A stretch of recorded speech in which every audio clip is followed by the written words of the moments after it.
All right. Hopefully it's loading up to YouTube now. We can start and have some fun. Hopefully everybody will be able to hear us nice and clear. Can you hear me?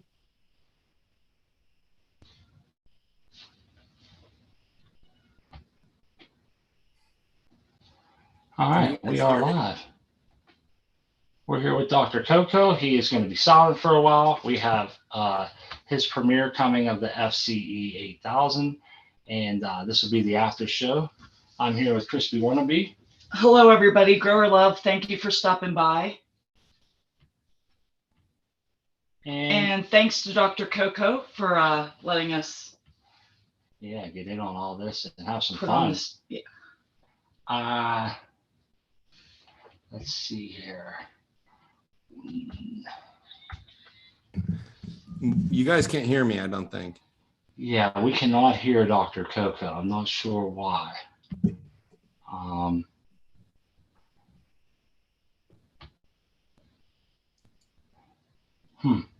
He's not muted on my end.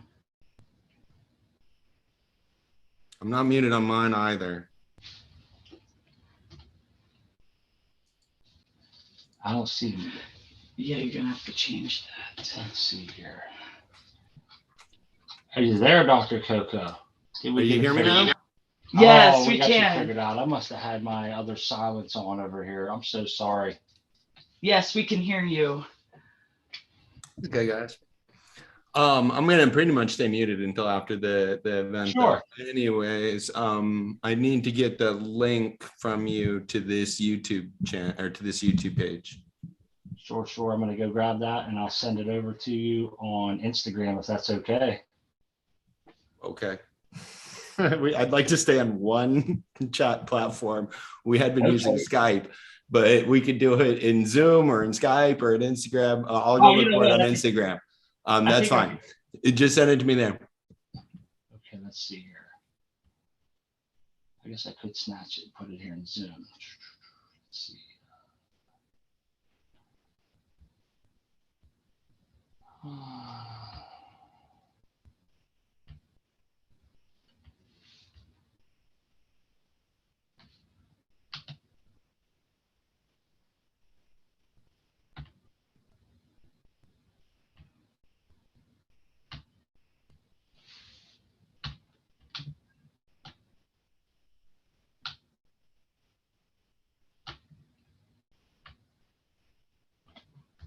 I think I was able to send it to you right here in this Zoom. I apologize for that. We'll see if that works there in Zoom. Yeah, there it is.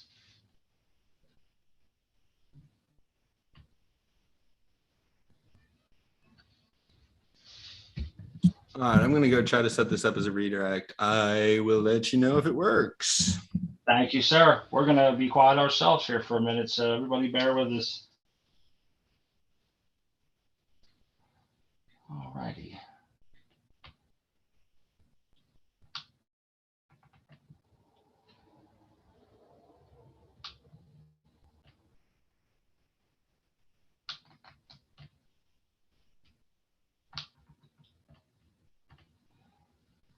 Oh, wow, there's so much to keep track of here, isn't there?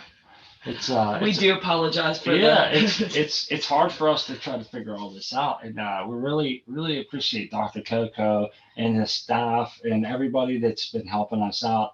They've been really spoon feeding us a lot of this information on how to get this going and how to make things work, and we just couldn't be more grateful. And still, I have to re-change this. Yeah, we want to get all the information. It's the FCE 8000. Yes, we're going to change this video. Yes, I have it written wrong, and we are going to change that here. Are you going to start a new stream? It does not, guys, look like it's showing up in my side to select that video, which I guess I'm not terribly surprised. But I don't see a way to do the redirect onto the stream that you've already created. Okay, so what should I do then, Doc? Should I start a new one? Well, I don't think that's going to resolve the issue on my end. That will probably resolve the issue of the fact that the title is wrong. I think you might need to start a new thread if you can. Right. Yeah, I think I might. It's you know what? I have it changed here. Let me click this and see if it changes it in the description. Save. Because I think it's only showing up for, yeah, it changed on YouTube. It's only in the Zoom description. Okay, that's fine then. Is that cool? Can you see it now where it says FCE 8000 after party? I didn't actually follow that link myself. I just tried to add it as a redirect. Let me open that now. I'm sorry, you're probably reading your page and everything else. There's so much going on. I'm going to put Mars in front of it real quick.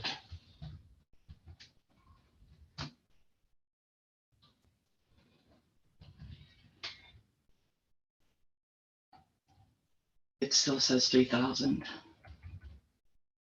All right, then we're going to go ahead and abandon Oh, it. sorry, you guys didn't hear that. I was talking and I was muted on my end that time. Sorry about that. Okay, now it's 8,000, she said.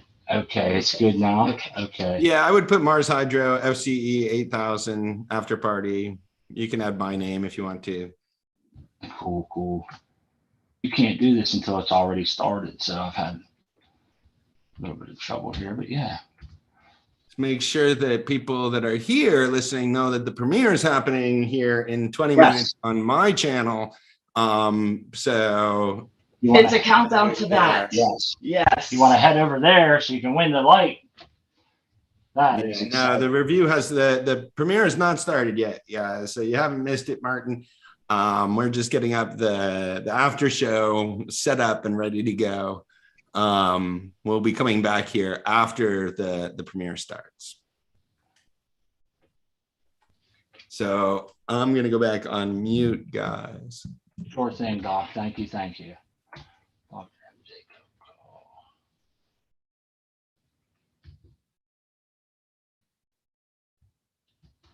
So Doc will be testing the FCE 8000, and yes, someone's going to win that light today, that's exciting. Sure is. Yeah, that's really exciting. And you know, it's always in my back of my mind that it's a person that is winning this is like really in need of a light. You know, it's probably I always hoped, like in the back of my, I'm thinking that this person winning really needs a light. So that's always a, you know, yes, how I see it in myself. So, and it's just a good grow me thing to be able to show the light, be able to give it away, spread the love around. And I think people, they love this. They respond to it well. It's fun. And it's nice to see someone receive such a nice gift. You know, that's a nice gift, you know? Oh yeah. All right, we're going to change those, save those changes there. And we're going to head back to the main feed here and see if we can't set this up for. We'll be posting a link to the after show at Doc's premiere video. So yeah, that'll be starting in what, 16 minutes. Doc's video premiere. And happy Groundhog Day to everyone listening. Yes, happy Groundhog Day to everyone. I believe that the groundhog stole his shadow today, so there will be six more weeks of winter. Yay! Way to go, Punksy Phil. I think, you know, in the last 150 years, I think he's only seen his shadow, maybe, or not seen his shadow, I guess is the good thing. And he's only done that maybe a dozen times or more.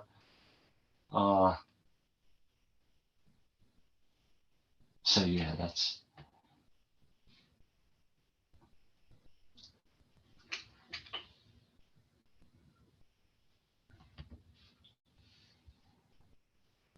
I'm excited. I'm going to be watching. I'm going to have to check out here and actually watch this. I'm so excited to watch the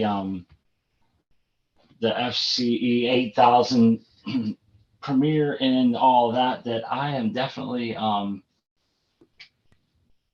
definitely have to check out of the chat for a little bit. Yeah, 14 minutes and 45 seconds. We're premiering that. Yes. That light. Happy Groundhog Day. And shout out to the chat. And I finally getting over here to read the chat. Oh, that's, yes. Thank you, Crack Babies, for posting the premiere. we can go ahead and pin that, right? Yes. Thank you for doing that, Crack Babies. That helps out immensely. I want to say good luck to everyone in chat and everyone watching. Yes, definitely head over and get yourself into the giveaway.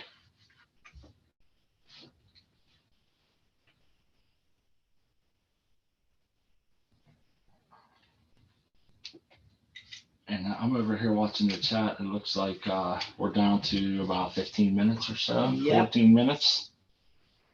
And Hey guys.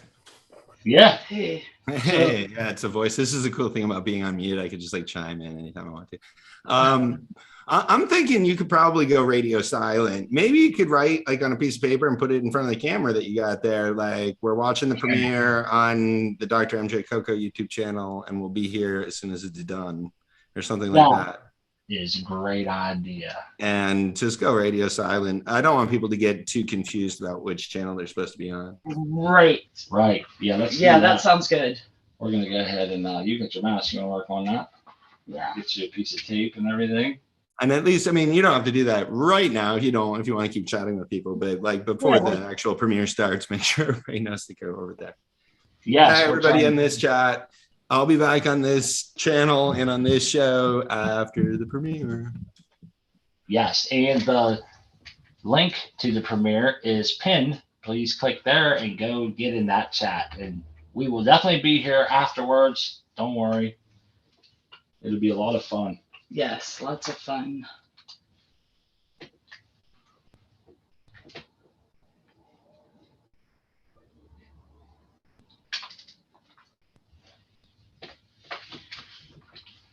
All righty, let's see if we can get us a big piece of paper here to work with. Yeah, there should be another tablet there. There you go. Yes, ma'am. I feel like I'm writing a sign for out to lunch or going fishing. Going fishing. That's a good sign. All right, let's see if we can write.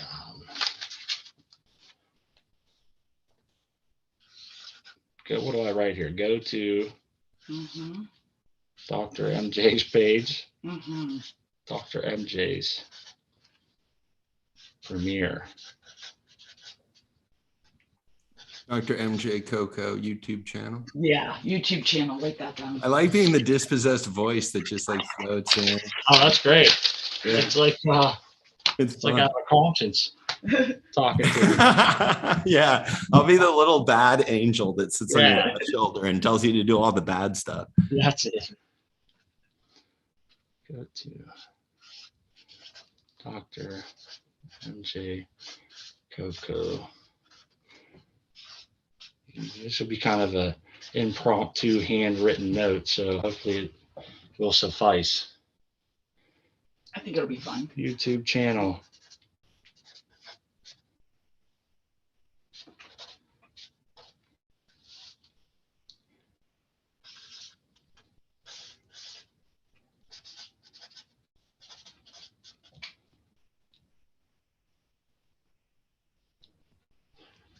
(8 p.m. Eastern Standard Time. Yep, that's it. That's where we are. And then we can go radio silent. Yes. That way I can watch.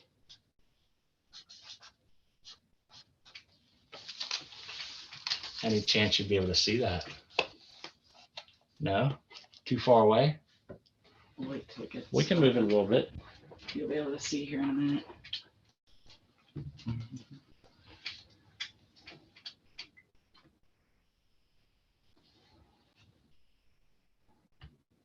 This here.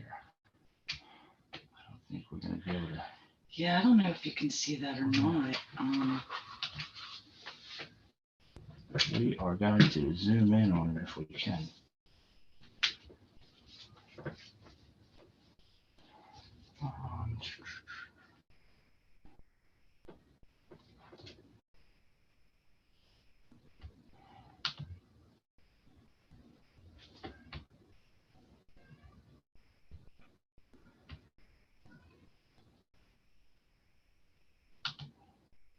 I'm not sure how we can get it Here, here. let's try this.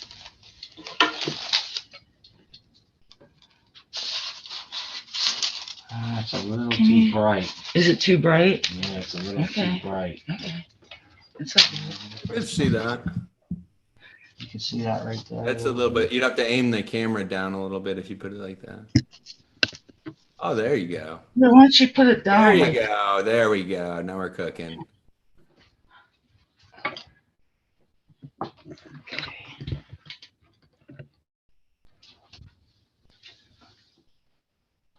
Let me see if I can.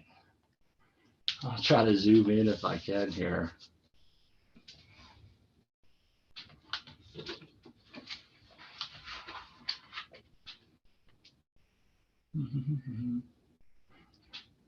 That's where we're at. Yeah, you guys are. I can't turn your volume off on Zoom.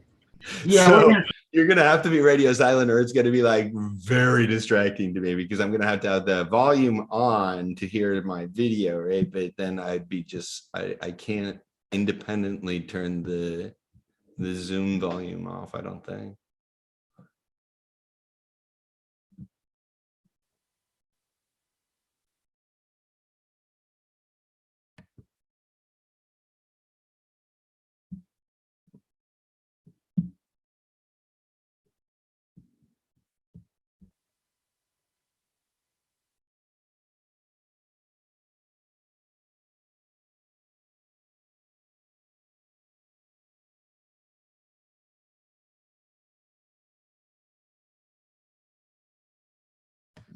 Oh, you guys need to say something. I think it's gonna keep showing my screen forever, or pin your screen, or just say something and I'll shut up.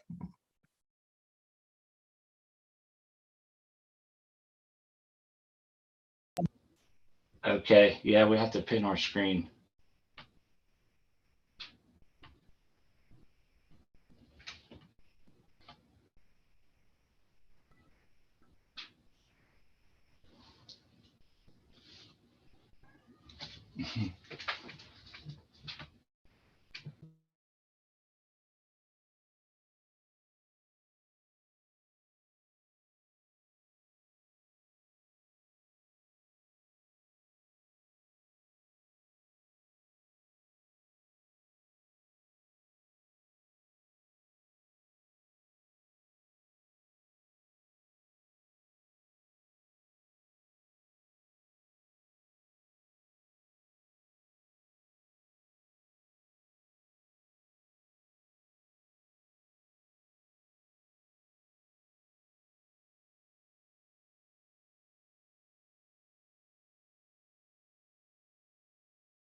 Hey, hey. Hey, everybody. I don't know if you can hear my voice yet. Yes, we can hear you, Doc. Hey, Smart Poker. Oh, that was exciting. That was a fun little show. I want to tell everybody, you guys got to subscribe to Smart Poker's channel here, guys. Smart Poker's an awesome Gromy. He's been helping us out, being on the advisory committee for Coco for Cannabis for a while now. Makes awesome videos, and I just hope everybody wants to sub his channel and give him some love. Thank you guys for all coming over here and coming to the after party. We got some more prizes too for our little after party. Yes, this is going to be a fun time. Darian V was the winner over there. I wanted to make sure we shout out Darian V. Darian V, yeah. Oh, it would be awesome if we could, if Darian V wanted to come on this after show maybe and say a couple words too. I don't know if that's an option. That'd be great. But yeah, I think he was pretty excited to win. It's a pretty exciting thing to win. So yeah. Yeah, they was actually said in the chat, oh my God, I'm crying. And that really touched me. I was like, oh, wow. So that's really cool. I'm hoping that, obviously that anyone can use that light, but hopefully they really needed it. And that's touching. It's nice to see you do that, Doc. So shout out to you for all the stuff that you do, man, for the community, all the light, the giveaways, everything. It's something that's a noble cause, and we appreciate you letting us be involved in that, having this after party, and sure is fun. Yeah, absolutely. Well, thanks for having me, guys, on this after party. And I'd like to tell the chat, oh, Darian's there. I see Darian. How's it going? Good day? Anything exciting happened today?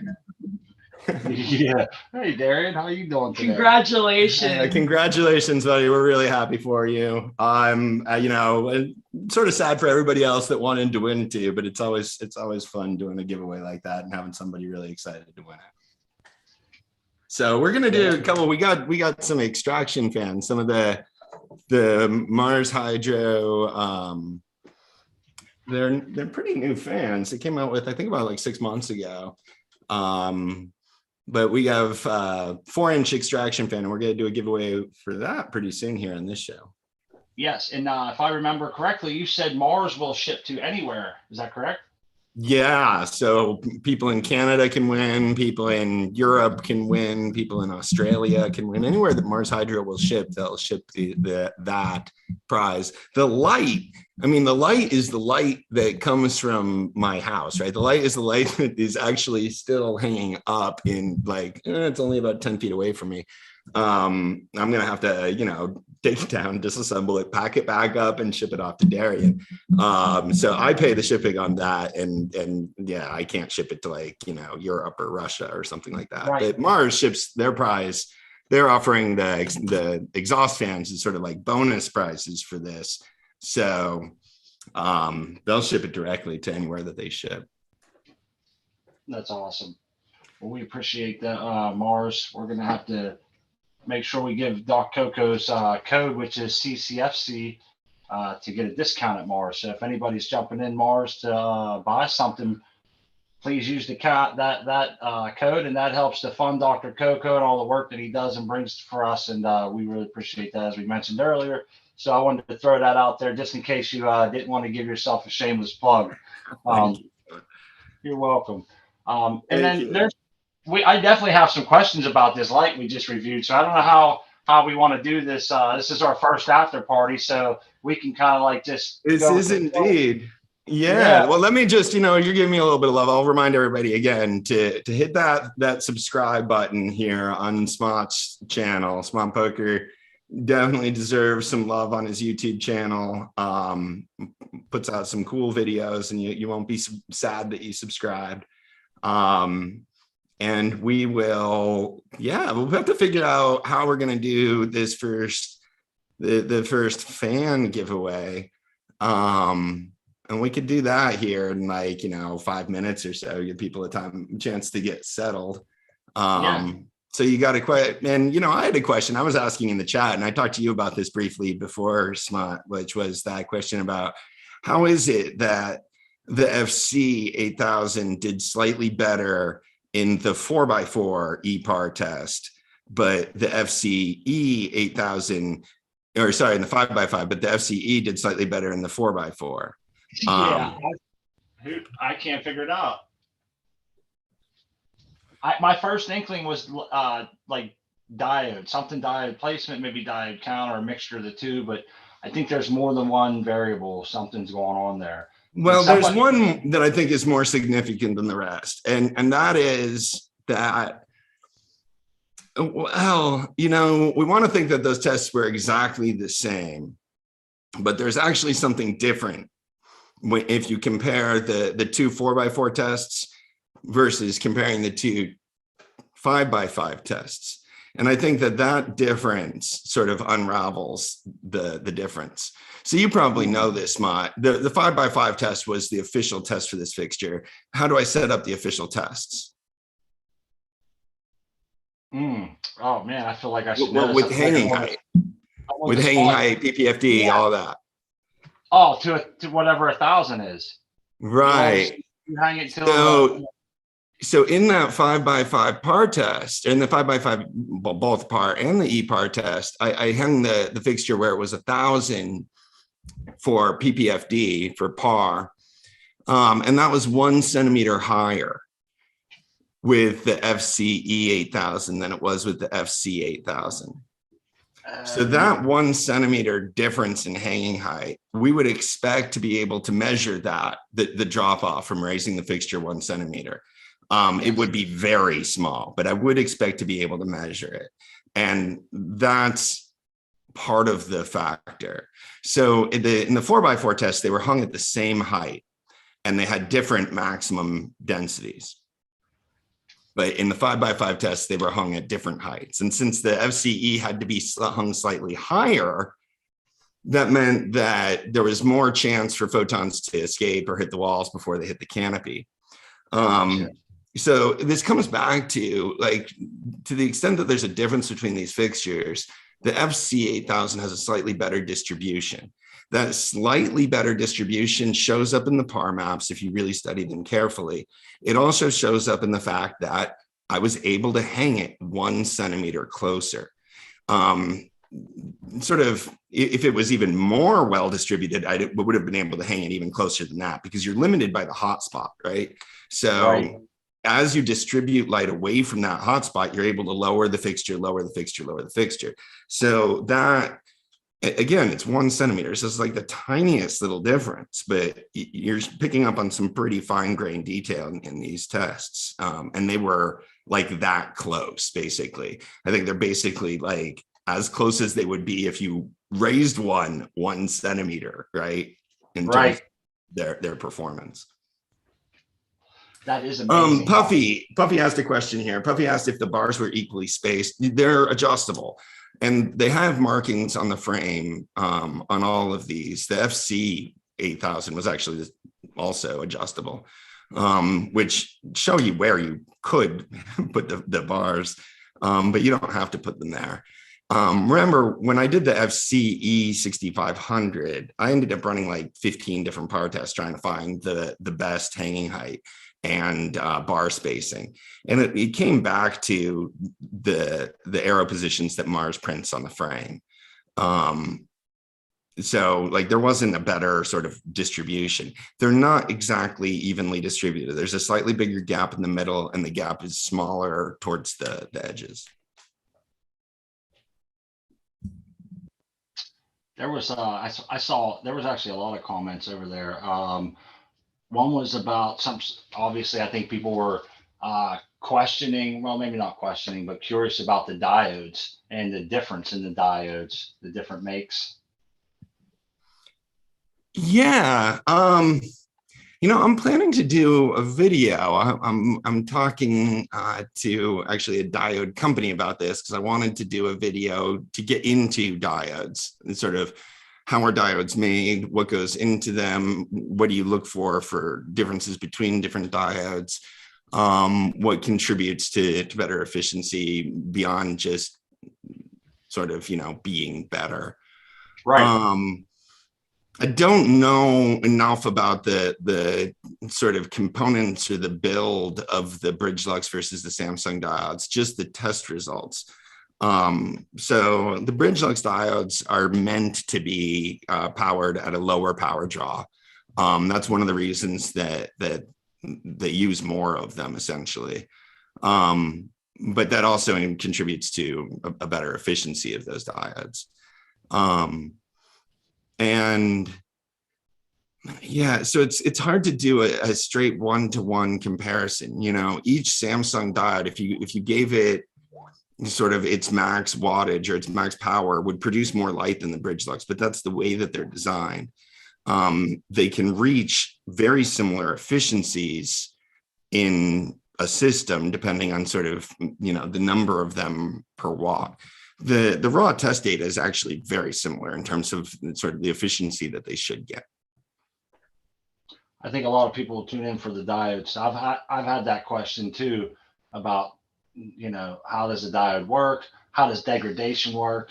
You know, and yeah, so let me ask the chat while we're talking about it. Are you guys interested in that video? Should I get all into like the science and engineering of LED diodes?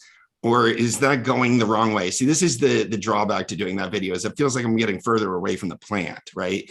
Like we're interested in light because we're interested in growing plants with that light. And is that the interesting topic to the audience, or would you rather keep thinking about sort of how we use this light? So yeah, I think that's a good question. I mean, that is a good question. I think what you're saying is, does everybody want to nerd out as bad as we do? Because right. I know what you would say, Smart. If I asked you that question, I know that you would say, like, yeah, I want to know all of that. Let's just have a conversation about it for 4 hours. But I'm wondering if that's what people are going to be interested in, and sort of, you know, it looks like there's a few that are thinking that yes, it's cool. Yes, please. Yep, absolutely.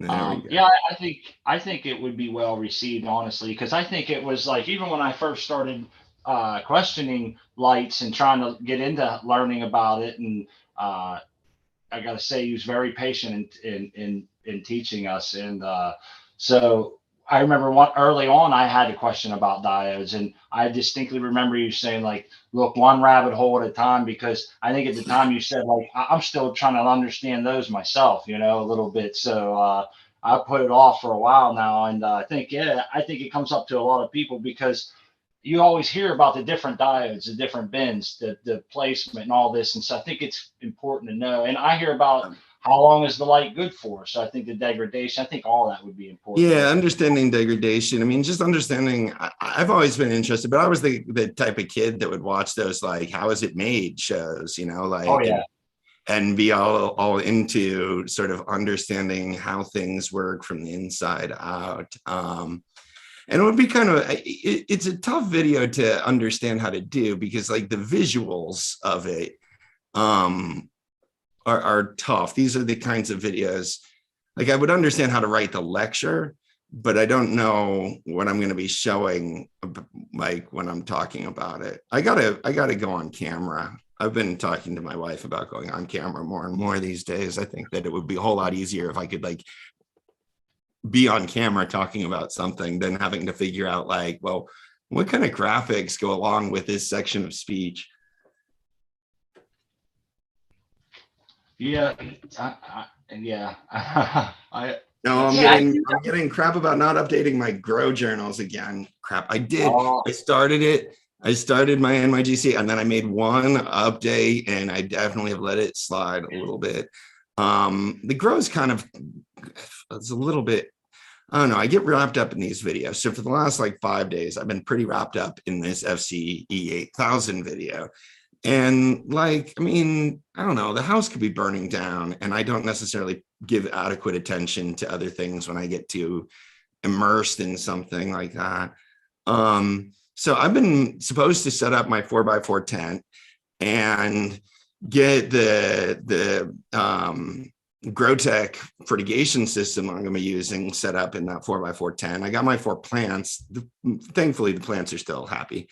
But I never set up the tent, and I haven't got the fertigation thing set up yet because I haven't set up the tent yet because I got kind of sidetracked on trying to figure out how to suspend the plants above the scales, which seems to be an issue that will need to be resolved with this model before more people will use it.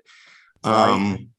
But this is all stuff that now is slotted for tomorrow. So tomorrow I'm hoping I'm going to set up the 4x4 tent, figure out this whole scale thing, install the grow tech stuff in there, get my plants in there, and get the auto fertigation set up. And I definitely will update my journal when all of that happens. Can I say that? Is that acceptable to who was asking me, Rowdy? I think it was Rowdy. Yeah.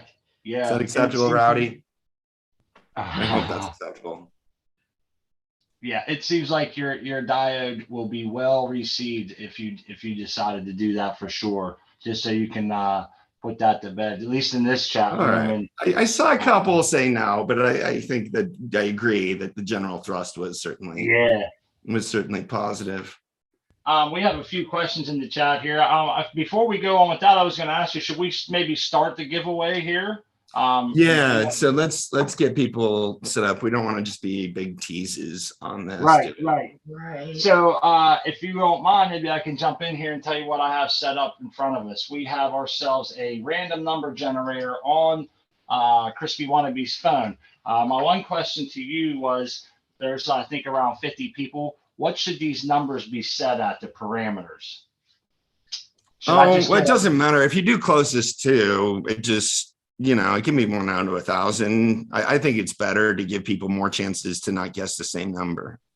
Okay, cool. So we got it at 1. If that makes sense. So yeah, it goes 0 to 999 or whatever in the random number generator. You know where my mind went? I was immediately thinking it's going to be hard to find. One person might be 93 above and one might be 90 below. And it's a lot of math to figure out. You know what I mean? So I do agree with you there, but I don't think it'll be that far off. So, yeah, carry back to and I do think you should also pin your video during the giveaway. All righty, let's do that. Yes, that way we will. You stay on camera. People can have, Yes.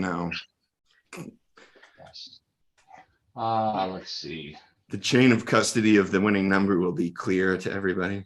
Yes. We'll make sure. So the way this is going to work is they're going to use a random number generator. Sorry, you were saying that. So go ahead. No, yeah, we got a random number generator here.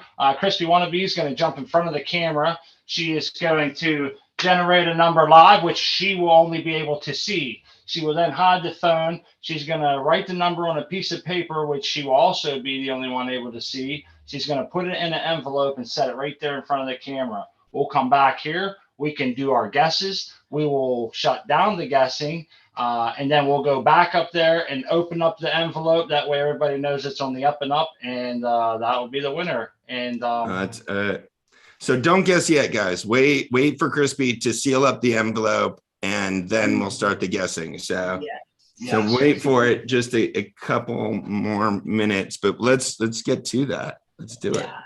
Yeah, I just want to say good luck to everyone. This is our very first giveaway. Yeah, this will be our very first giveaway, Doc. So thanks to you for that. This is all very exciting. You giving away a light. And this is a 4-inch extraction fan and the Mars Hydro exhaust fan. They're pretty nice fans. So I hope that whoever wins this will appreciate and need a new exhaust fan. Yeah. And then while she's doing that, we have a couple of questions from the chat. I was thinking maybe we could go ahead and jump into, if you don't mind. Some of them probably seem like they'll be fairly quick, and some of them seem like maybe not. Let's see here. The first one is from Ghost Grows, and it says, how is the frame on the light? Is it pretty rigid? Yeah, there's a certain amount of flex to it, though, just the way that it comes together. So if you picked up one corner and kind of shook it, you'd get a little bit of an effect like, the Tacoma Narrows Bridge. But there's no issues with stability. It holds together well, but it's not totally rigid because it's just sort of screwed in on each end. It's the bars themselves sort of create the frame, right? Right. And it seemed like that was that like that. All right. Oh, wait. Crispy's putting the number in right now. Is it in the envelope now? He put the number in the envelope. Yep. That's what I was going to say. I still see my image on YouTube, so I don't think people are seeing the right image necessarily. Oh, are you sure? Are you serious right now? Yes, I'm looking at YouTube. I'm looking at my image. I don't know if I'm. We might have to do it over. I don't know why it unpinned me. That's awful. That's awful. I think I might know. No, I think I might know why. Give me 1 second here. Oh, there you are. Okay, let's focus on this, Mom, because I think it's going to be too distracting to try to do the giveaway and have a separate conversation at the same time. So let's just focus on the giveaway. Okay, I apologize. No worries, no worries. We're figuring this out as we go. Thanks for your patience, everybody. Thanks for being here. Don't forget to subscribe to Swamp Poker's YouTube channel. Yes. Can you see me? Are we good now? Are we good? No, it's still going back and forth to my screen. Huh. I wonder why. Hey, you know what, Doc? Let me give you the host duties. Can you try to do it on yours? Maybe there's a reason why it won't let me switch to gallery view. I keep switching to gallery view and pinning me, and it won't do it. Can you try it on yours? You need to pin yourself. And that's what I tried to do, and it won't let me for some reason. I go to gallery view. It says add pin. All right, let me try one more time here. I made you the host. I don't know if you I pinned your video. Okay. So it should stay on your video now.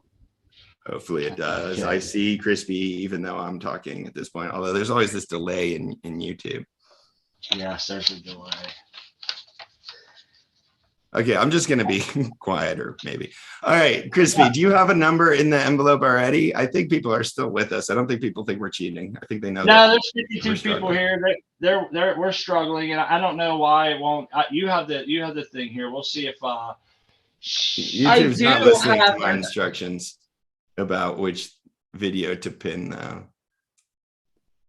It's not listening to mine either, Doc. It wouldn't pin for me either. I'm glad it's not just me. And it's pinning only in Zoom. I mean, it is pinning in Zoom, but it's not translating. So you guys are just going to have to bear with us because we're not going to be able to show this the whole time, but you have to trust that the number in the envelope isn't changing.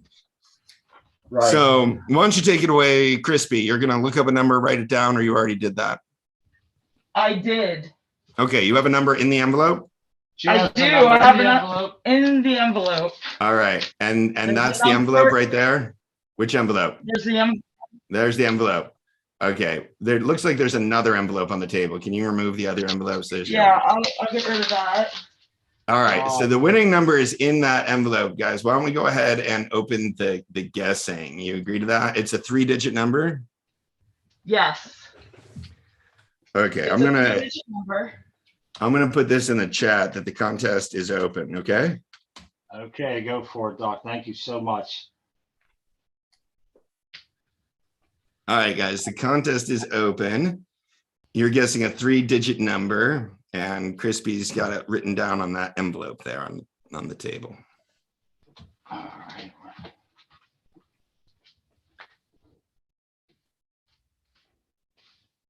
Now, I have no idea what the winning number is. Crispy hopefully is paying some attention to the numbers as they scroll by, so she can get a sense of who's winning this thing. Or maybe whispers it to Smart very, very quietly. Smart may already know. Yeah. I'm looking. Nope. All right, just one guess per viewer. I'm going to cut the guessing off here shortly, I think. Everybody have a chance to guess. Make sure you get your guesses in. All right, let's see here. When you started it.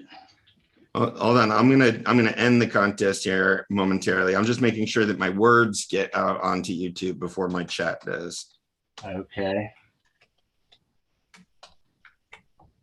I sent you the winning number before. Contest is open, you wrote. I'm looking.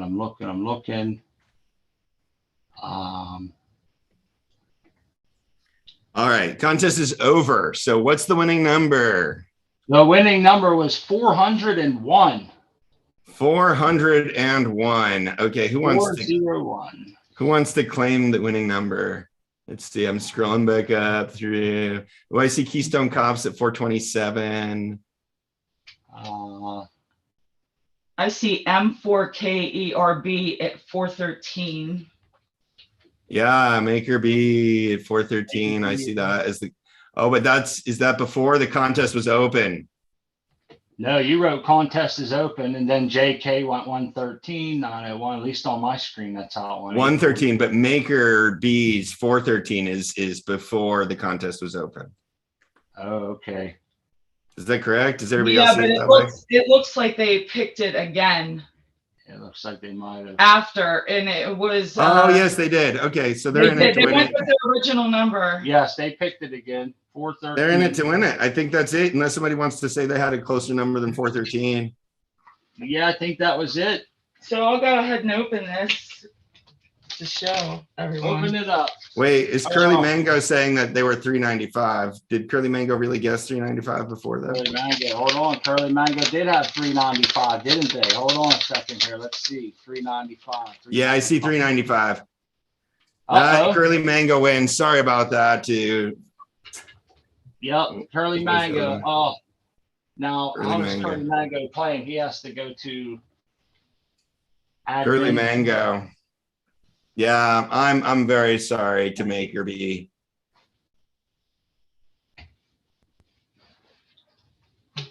Yeah. Yep, 395 looks like the winner. She's gonna open it up here and show. Let's see that's the winning number. Make sure.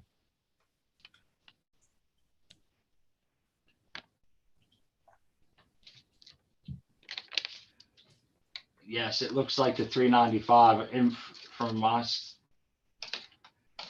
395. All right. So you need to do the same thing that we do for my giveaways. Send an email to admin@cocoforcannabis.com and Jordan will take care of you.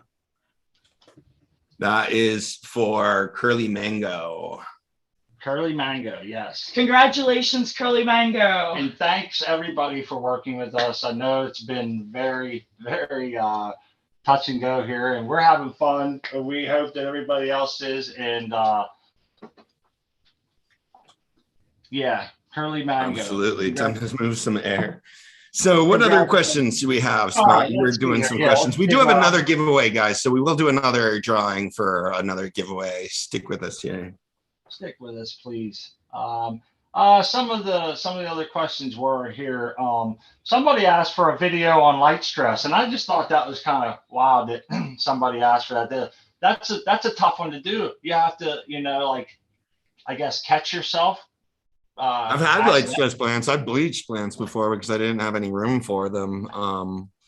And there's always that option when you're in that situation of bleaching some or like not bleaching and getting a lower harvest because you'd have to dim the lights and deliver a smaller yield. So that's actually an interesting predicament to get yourself into. Like, should I just sacrifice a couple of these because there's not much I'm going to be able to do about it, or do I sacrifice everybody? But yeah, it would be tough to do a lot on light bleaching. That'd be a better thing probably for an article for Coco for Cannabis. I've been thinking about getting back into writing some more articles for Coco for Cannabis because I've been thinking a lot about sort of video content lately, and some things are tough for video content. I know on YouTube here, the audience is probably big fans of video content, but not everything works as well. Like light stress would be something more that I'd be able to explain in greater depth or get into in more depth in a article. One thing I can say about light stress is I cater to the masses. So if I try to train well, first of all. So that's something they can do is if you're new to Coco for Cannabis or to our page or anything, you can get into every year we have the Plant Train and Grow Challenge, and it's helped me keep from getting so many cooked top buds, but that's what I try to do is even this last grow, we had a couple grow right up into the light, and I kind of knew they was going to do it. I just watched them to see. Yeah. And they popped out some new pistols. We actually cut them off. We back butt them just for the hell of it to see what it would do. And they get kind of fat. And the ends turned out a little larfy and stretched out and didn't look very ripe at the end when we were harvesting. You know, all the telltale signs of light, too intense. And but we just try to cater to the masses. I try to figure like get as many of my colas into the sweet spot as I can. Yeah. You know, that's kind of where we're at. Exactly. Like we always accept having a few colas that are underlit, right? They're either in the under canopy or whatever else. So yeah, oftentimes with light bleaching, it becomes the same thing. Like, okay, well, I'm going to have a couple that are overlit. You know, if one cola is getting bleached, it's not going to like damage the whole plant. So you don't have to worry about that. It's really just that local area that's getting too much density. It would be tough to do. I'm seeing some of the things in chat. It would be tough to do a time lapse because you'd have to set it up and like do this on purpose. And there are, you know, there's a limit to the shenanigans that I'm willing to do. But yeah, that's what I said. You'd have to almost catch yourself doing it accidentally, grab that video, you know what I mean, and then have it. But something. And when it really happened to me, sort of the worst is I just had two plants. They were both photos, and they were in the 4x2 tent.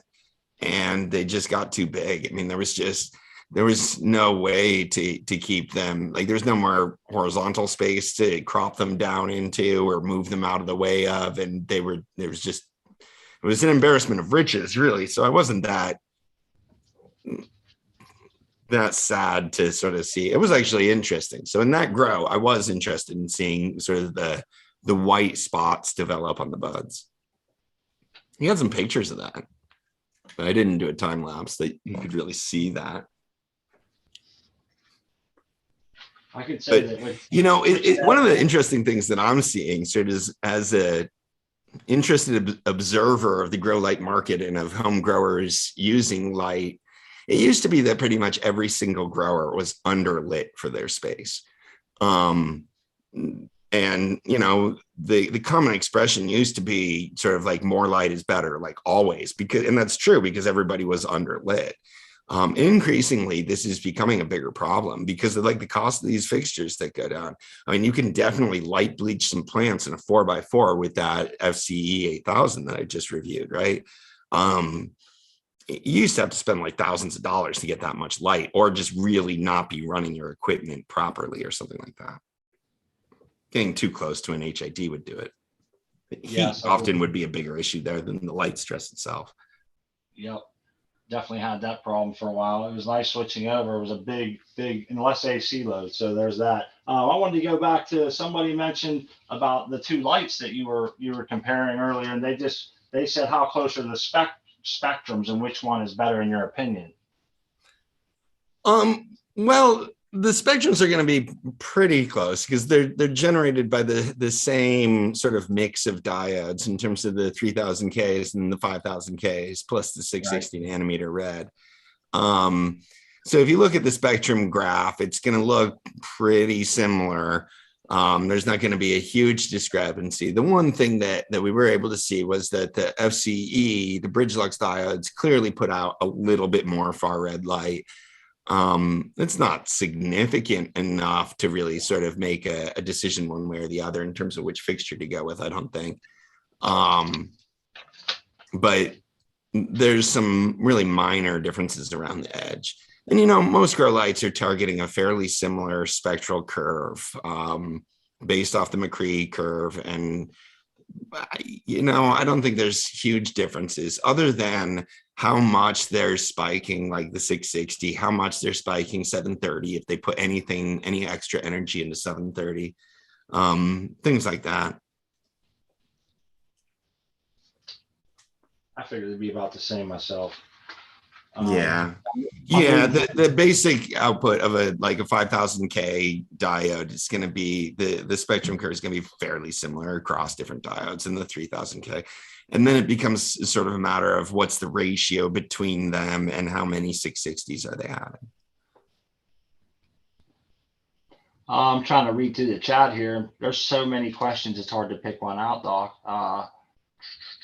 Yeah, hydroplanes drifter probably had too much heat. See, that's the other thing, hydroplanes drifter. It's not just that the costs have come down, enabling people to be able to afford too much light, but it's also that the heat doesn't sort of kill you before the light does.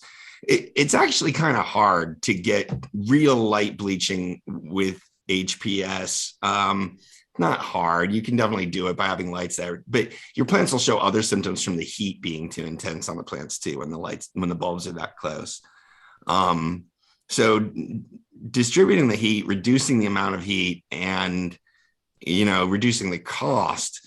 I'm definitely seeing more and more growers that have like enough light, and maybe this is they're watching my videos, who knows, but they have enough light and they are now running 80% on the dimmer. I mean, we never used to see that. I never saw somebody that, like, even a year ago, even 2 years ago, that like bought a light that they planned to run at 80% on the dimmer. That's a good point, man. That's a great point. Everybody wanted more and more and more. Give me 2 of them, right? Yeah, I mean, absolutely. It's really changed. And so it used to be something like, oh, you never have to even really worry about that. You're never going to have, using one of those old box blurple lights. You're probably never going to have to worry about real light damage in your plants unless you're really sort of not playing the game properly. But if you put, like I'm saying, the FCE 8000 or the FCE 8000, you stick that in a 4x4 tent and you put it on 100%. It doesn't matter if you have it on the ceiling of your tent and the plants are on the floor. It's going to be too much light. And that's something that I think is something that may not come totally clear. A lot of growers still think like if you raise the light, the distribution will go down. And, if you raise it up high enough in a 4x4 tent, the distribution or the densities will go down. The only reason the densities go down is because light is spreading out towards the edges, but there's already going to be enough light in the edges. And as light starts spreading, more light starts spreading in, it's going to start bouncing back too. You lose a little bit sort of raising the light like that, but not a lot. And it would still be sort of too much light. So there never used to be a light that growers like, normal home growers could afford, that they would be able to put physically into a 4x4 tent, have it up at the top of the tent and still be burning the crap out of their plants there at the bottom of the floor. Right. Like that didn't used to exist. Right. So we are kind of getting into that where I think growers do need to know sort of more about the limits and about how close they can get to those limits and whether it makes sense to be right up against them or a little bit off of them, and how to set your light in a tent when you have truly enough. Because perfectly honest, there's no reason to continue adjusting the height of your light anymore. For most of these bar arrays that people have, if your bar array is, well, certainly one of these 120 centimeter fixtures in a 120 centimeter space, if I was growing like that, my fixture would be at the top of my tent the whole time. I might adjust the dimmer knob a little bit, only in early growth, basically, until I got up to the maximum density. And sort of monkeying around with having the light the exact right distance from the plant is important for growers that don't have enough light. It's not really important for growers that do have enough light for the whole tent. That's good points. Doc, we have a whole bunch. See, Rowdy asked that question, so let me address this. Rowdy asked, like, at what height in a 4x4 tent would the Fold 8 get to 1,000? I don't think there is a height, Rowdy. I mean, what you're basically trying to do there is raise it up high enough that light bouncing off the mylar generates enough heat to burn off some of the photons because you have too many of them. And light doesn't bounce off it doesn't generate heat when it bounces off the mylar. So you really have to have it bouncing a lot. I mean, I don't know, 16 feet, 20 feet, something like that. Even if you didn't have your exhaust in there, you wouldn't get the space that you need. No, and it's because of the reflection walls. It's because the photons don't have anywhere to go. They're just going to, bounce. It's like throwing a rock down a well or something. It might bounce off the walls 5 times before it hits the bottom of the well, but it's going to get to the bottom of the well. And that's basically the same point with your grow lights. If you have enough light then to light that whole space, the light might be bouncing off the walls on its way down to the plants, but that's just going to help it be really evenly distributed. It's going to just fill in everywhere really evenly. Somebody's asking here, they really want to know what size light would you recommend for a 4x8? What size light would I recommend for a 4x8? I'm looking, it says I'm looking to. Well, it would be 2 4x4 lights, right? Two lights right. meant for 4x4 coverage side by side in a 4x8, and realize that you get the array benefit there. So each of those lights is going to be about 7-8% more efficient than it would be in a 4x4 space. So there's a lot of different options for sort of good 4x4 lights.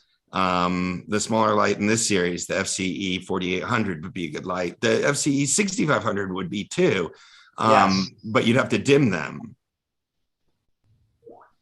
It would give you more power, but you'd have to be able to dim it.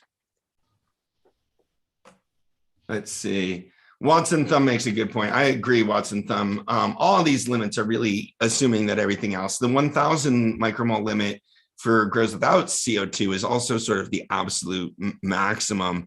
It's the maximum that you can get away with if you got everything else dialed in. But you're right. As you start ramping up the PPFD, the density, you're putting more pressure on the plants. And everything else has to be dialed in, or something else is going to become the limiting factor. So that's basically what happens. For most grows, especially if you're at less than 500 micromoles per square meter, you're going to be light is the limiting factor for your grow. Once you get above 500 micromoles, other things start to become limiting factors, usually carbon dioxide. It doesn't become sort of a problem until you get up above 1000, but it does start to limit photosynthesis above 500 micromoles per square meter. So that's why we say 500 is sort of the minimum, because if you don't get up to 500, you're not being limited by anything. I mean, that's low hanging fruit. You got to pick up those first 500 micromoles. After the next 500 micromoles, you're not getting as much from them because you're starting to run into CO2 limits usually. A good average for grows without supplemental carbon dioxide is about 700 and a maximum of 1000. You can run into problems even if your maximum stays at 1000 by having a higher average. So some of these lights that distribute the light really well, and I've reviewed some of them. I'm like, you could put this in, but you're putting a lot of pressure on sort of every other aspect of your grow, your fertilization, your water, your climate. All that's got to be on point, and you'll do well. So if you try, and his actual comment was about the CO2 limit up at 1500 micromoles. It even goes sort of more so for the CO2 limit. Everything else has got to be dialed in. So you can't just like automatically go to 1500 micromoles just because you have supplemental CO2. The other thing about supplemental CO2 is to really elevate the ppms. You got to seal up the space, and most growers aren't doing that. So a lot of growers that I talk to are adding CO2, like CO2 bags into their grows, but they're running their exhaust fan too. And they're not measuring the CO2, but they think they're supplementing it. And they think they can get away with more density, but they probably can't.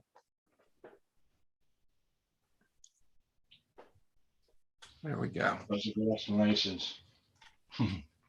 Yeah, let's see if some other questions. We got, yes. And I think, you know what, that's Watson Thumb saying about 1250 micromoles with CO2. That seems like a slightly lower end to what I've usually seen. People running, when they're paying for CO2, they usually want to try to run like 1500 and push it. And I know you were saying about the returns, but since I bought my meter, Doc, and we've been testing ours, I think I found 850, 900 micromole density. As your max. That seems to be a sweet spot. And it seems like if I go over that, I start to see a little bit of just, the photo in a bit. Yeah, I'm interested to get deeper into that. You know, what I would do, I sort of agree. If I was running a supplemented CO2 grow, I don't think that my primary concern would be getting a light up to 1500 micromoles. I would want to get my average up while staying underneath that 1500 micromoles. And I think that that's how you should kind of think about these issues. Is 1000, you know, for most of us, 1000 is the limit. And then the question about sort of how good is the light is like, how high is the average PPFD when the maximum PPFD is 1000? That's a good metric. And that's why I test lights the way I do with the max PPFD at that, right at 1000, is how well is this distributing? What's my average PPFD going to be? Because that's what's going to limit me. But what's really going to support the most growth isn't the maximum. It's not that one hotspot. What really is going to generate the most growth is having a high average PPFD across that whole canopy, right? So get a light that distributes the light really well and, you know, stay underneath the 1500. You can stay way underneath the 1500. If I could get a light, and these lights come close, you'll notice that in the 4x4 test that I just ran, the maximum is not 1500. They're both lower than that. But the corners are still up like 11, 1200. That's what I would look for in a CO2 grow. I would want, I don't care that the center is much higher than the edges, but I would want the edges to be up at the thousands without going over 1500 in the middle. Gotcha. And it takes a certain light to get there for sure, you know, or certain heights anyhow to get that good distribution. Well, that's the big advantage that the bar arrays have over quantum boards or over HPS hoods or over anything else, is they're doing that distribution by sort of physically moving the sources of light away from the center. So they don't just require the sort of a really high hanging height, but yeah, that's the game that they're playing. And I think that it's interesting. I haven't thought about it in quite those terms before, but that is what I would look for, is a high average. And, you know, if two lights had the same average PPFD of, say, in a 4x4 test, say they both could do 1200 average for a CO2 grow, I would go with whichever one had the lower maximum, because that would be better. That would be the better light if they had the same average. So it's not about hitting that maximum. It's about getting the most micromoles into that space underneath the limits. All right, Doc, I wanted to mention real quick, if it's all right with you, do you want to do the other giveaway? Is that something you want to get into now? Let's do another giveaway. Absolutely. Let's just encourage everybody to like the video, subscribe to Small Poker YouTube channel. We got a pretty good crowd here during the review. Thank you guys all for coming to this. This is the first time we've ever tried to do a live after show. Is this a worthwhile concept to keep going with too? I'd like to ask that question.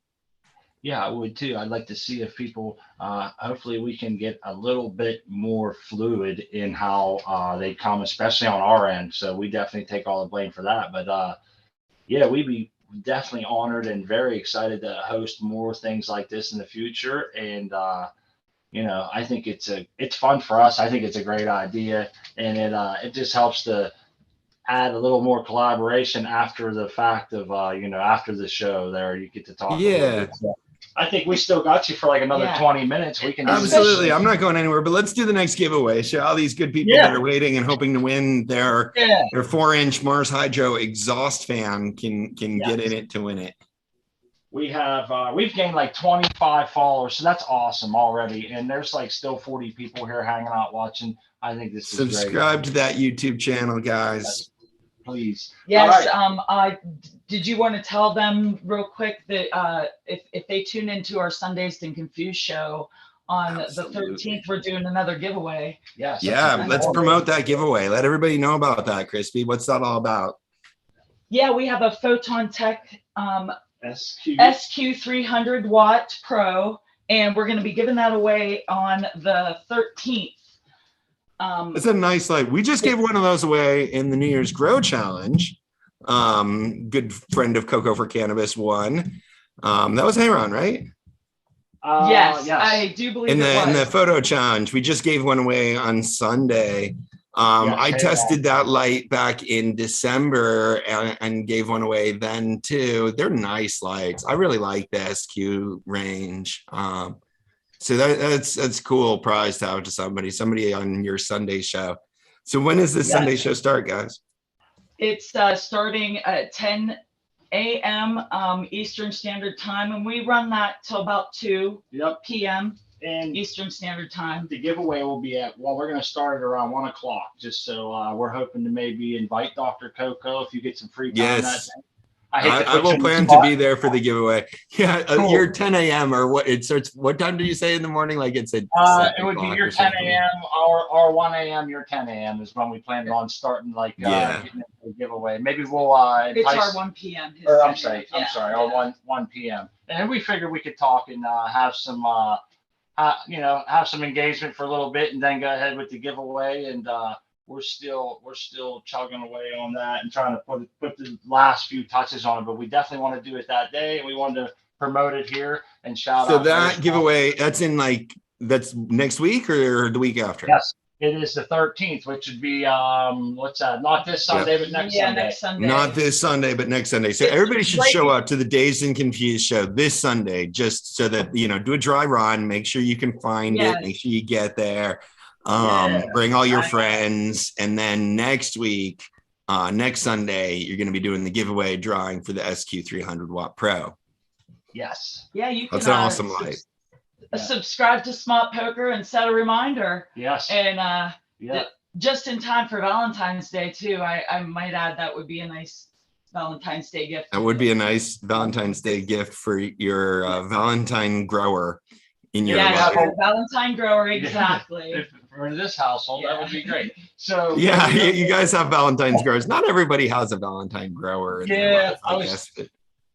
That would be cool. So we can go ahead and start this next giveaway. You got the random number generator started. Yes, I do. And again, I'll go over this real quick. There's 40 some people here. Crispy has the random number generator. I'll keep talking and try to keep her on the screen there for a second.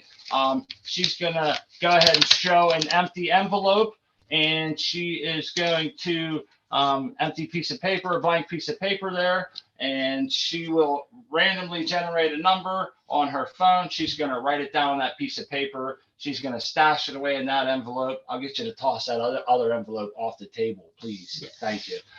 So she's going to go ahead and stash it in that envelope. Once she writes this number down, no one will know it but her and I when she's done. And after we finish the guessing, we'll go ahead and show that that number. But nobody guessed yet. We will tell you. We're doing 3 digits still, right? Smart. 3 digits, yes, 3 digits, 0 to 999, and I'm gonna open and close the giveaway in the chat again. Yes, if you don't mind, Doc, that would be not great. At all. So everybody, hold your guesses until I say contest is open. Did you split the screen? Everybody we're trying to. I don't know if splitting the screen is working for me. I gave Dr. Coco the controls to do it, so we tried to do it. If it's not working, we'll have to maybe Chad will have to bear with us as they did the last time. I'm trying to keep you on the screen. You want to go ahead and write it, fold it up, put it away, and everything good? Okay, fold it up, we'll put it away, and when he opens it up and closes it, we'll come back and show everybody that envelope with that number. It'll stay on the screen there, and she's even sealing it up nice and tight for you, and there you go. So thank you, Crispy, for that, and come on back here real quick, and we'll get them. You can bring that with you, so I know what it is. I'll just. Okay, good to go. All right, Doc, it's up to you whenever you do your thing here. She's going to write it down, and I'm going to send it to you. I'm just going to let the video feed catch up with us. So that's always just a few seconds. I just see now on YouTube that the envelope is in, or that the number is in the envelope. The envelope is sealed, so contest is open. I said, so the chat can get some experience of the delay. I said contest is open at the moment that I posted contest is open in the chat. All right, guys, good luck. This is for a Mars Hydro exhaust fan, 4-inch exhaust fan.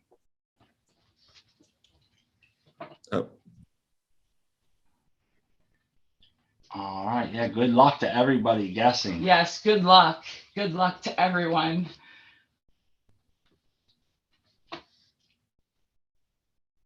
They get to keep guessing until he closes it up, and we will be watching. This is so much fun, man. It's nice to see people get to, you know, Add a new fan to their add a new tent. fan to their tent. Yeah. Who doesn't like that? You know, this might be the one thing that you get to build the rest of the tent around. You know, sometimes that's all it takes is that one item. There and you you're go. like, Yeah, why not? Hey guys, okay, so are we still guessing? They need some more time to guess. I think they're done guessing. One guess per viewer. Yes, one guess. One All guess per right. view. All right, the contest is closed on my end. Yes, it's showing up in the chat over here as well. So what do we got? What's the winning number? Open up the envelope. Open All up the right. envelope. I'm gonna go up, open up the envelope. It's crazy. It's crazy exactly what the number is. Yeah, that's why I I'll try left to my keep you phone. I'll try to keep talking until you get it out there. So hopefully it'll keep you on the screen. You can hold it up there for everybody. This one's 104. 104. That is the exact opposite of the last number, which was 401. How all crazy is that, huh? Yeah, I just there wanted you to go. show people it was, you know. Yeah, that's wild. So there you go, 104. It looked like the very first guess there was Ranti Social Cropper had 100, so that's pretty close. I don't know. That's close. Did That's a anybody start. guess 104? I see a 106, guys. I see a 106 for Ghost Grows. 106. I saw that too. Ooh, 106 is close. All right. Yes, Ghost Grows 106. That seems like the I see a closest. 100, and then yeah, I think that's it. Does anybody want to say they're closer than 106? I believe it's the 106. Ghost Grows. Ghost Grows, are you there to claim your prize? Ghost Grows. So many uses. I see them there talking about it. So yeah, good. Yeah, Ghost Grows. Good luck. So Ghost Grows, same goes to you. Please send an email to admin@cocoforcannabis.com and Jordan will get your prize sent out to you. And guys, you know, while we're on that, let me just make a note about all these wonderful people that are spoofing my account and sending messages to try to get people to convince that they won something. I am so sorry that that's happening. I wish I could do something more about that. But be aware that we're never going to, like, you know, send you a cryptic DM on YouTube and ask you to send us money on like a WhatsApp call or something like that. Yeah. We will run all our giveaways through that Coco for Cannabis email address, which we own and we control. So don't, if you ever want to verify that something is legitimate, email to that admin@cocoforcannabis.com email address. And, you know, don't engage with the trolls that are trying to get your credit card information on YouTube by telling you that you won a prize. I'm sorry again that that's happening. I'm glad that you brought that up because they were actually answering people. I saw people were saying, "Is this for real?" And then they were coming back to control and saying, "Yeah, send it out." Yeah, you know, exactly. So I'm glad you brought that up, Doc. That would be horrible. Someone fall for that, and you know, even though it's not your fault, if it come from your page, I know you'd feel horrible. So yeah, no, I imagine that people have gotten into it. I've heard from people. I haven't heard from anybody that's actually said I sent those people money. But I did hear from somebody that was upset because they told me that they would have won a prize, except that they didn't have, they weren't willing to send the credit card number or whatever. And they were upset that I was making them send a credit card. So they got pretty close to doing that. Yeah, so we're not going to ask for anything like that. And I'm again sorry that that's happening. I really wish YouTube would do a better job of making it hard for people to run scams like that on their channel. Well, yeah, that's a good that you brought that up. But congratulations to Ghost Bros, and thanks to Jordan for being in the chat and like helping us with all this as well. And Mj Coco too. Yes, for all of her help. And thank you so much, Doc. It's so much. It was behind the Grow Sponsor account that people have been chatting with. I think she's showing up as Grow Sponsor in the account. Um, Big yes. grower love to everyone in the chat. Everyone, there's I see all my friends here, and it's wonderful to have the collaboration. I just want to throw that out there. Yeah, the support from our friends. It's amazing. Absolutely. You guys deserve it. I wanted to bring some of my friends and viewers over to your channel and introduce them to you guys, and hopefully they'll subscribe and follow along with the content that you guys are putting out there. Sure. It's all about growing together and grower love, and that's sort of the spirit that we try to do everything at Coco for Cannabis. You guys know that. You've been around for a while. Yes. So that's what it's all about. And everybody that's in chat, I mean, this is what we're doing it for, to create community and to grow together. Let's see here. Yes, and be sure to check out the Dazed and Confused show. So, chatters, do you have any other questions for me? I'm gonna have to go to dinner at some point tonight, but I'm having a lot of fun in the live show. I want to make sure that we get to everybody's questions if they have any, or if anybody had any other topics that they'd like us to address. I don't see any particular light. I wanted to make sure we covered all the ones that, like, if someone had a question about the FCE or the FC 8000, I wanted to make sure we got to those. I think my final result on that is I can't really tell a big difference in terms of performance. I definitely see a difference in terms of price. So somebody mentioned in the chat, like, I don't see a reason to get the FC unless you're a commercial facility. And I basically agree with that. The FC 8000 is a great light. It's a great price. It's a competitive fixture on the market, but their own FCE just, it's at a better price point. And it's just maybe, and I know they seem to come out fairly close, but I guess it's just the way that they are kind of meandering and moving forward and becoming maybe, just as good for a cheaper price. Or I don't want to say cheap because it makes it sound, I should say a more inexpensive price, because cheap makes it sound like it's not a good product. There's a huge premium built into the Samsung diodes right now. They're more expensive than they should be because there's huge brand recognition and there's a shortage. And a number of brands refuse to use anything else because they think that will hurt them with their customers. And it basically comes back to, like, the audience of the show, right? The people, like the customers, demanding Samsung diodes, are willing to pay more money for them. Even though, if you read the test reports, if you see the different diodes, that they're not worth how much more money they sort of cost. So that's part of it. A lot of companies use them because the brand recognition will drive more sales, even though they're at a higher price point. And you're paying something for that over and above the performance. I'm not saying anything bad about the diodes. The Samsung, especially the Samsung LM301Bs, are really good diodes, able to stand head to head with any other chips on the market. But the price that the manufacturers get them at makes them sort of not be competitive. So the BridgeLux diodes are at the other end of the spectrum, sort of on that.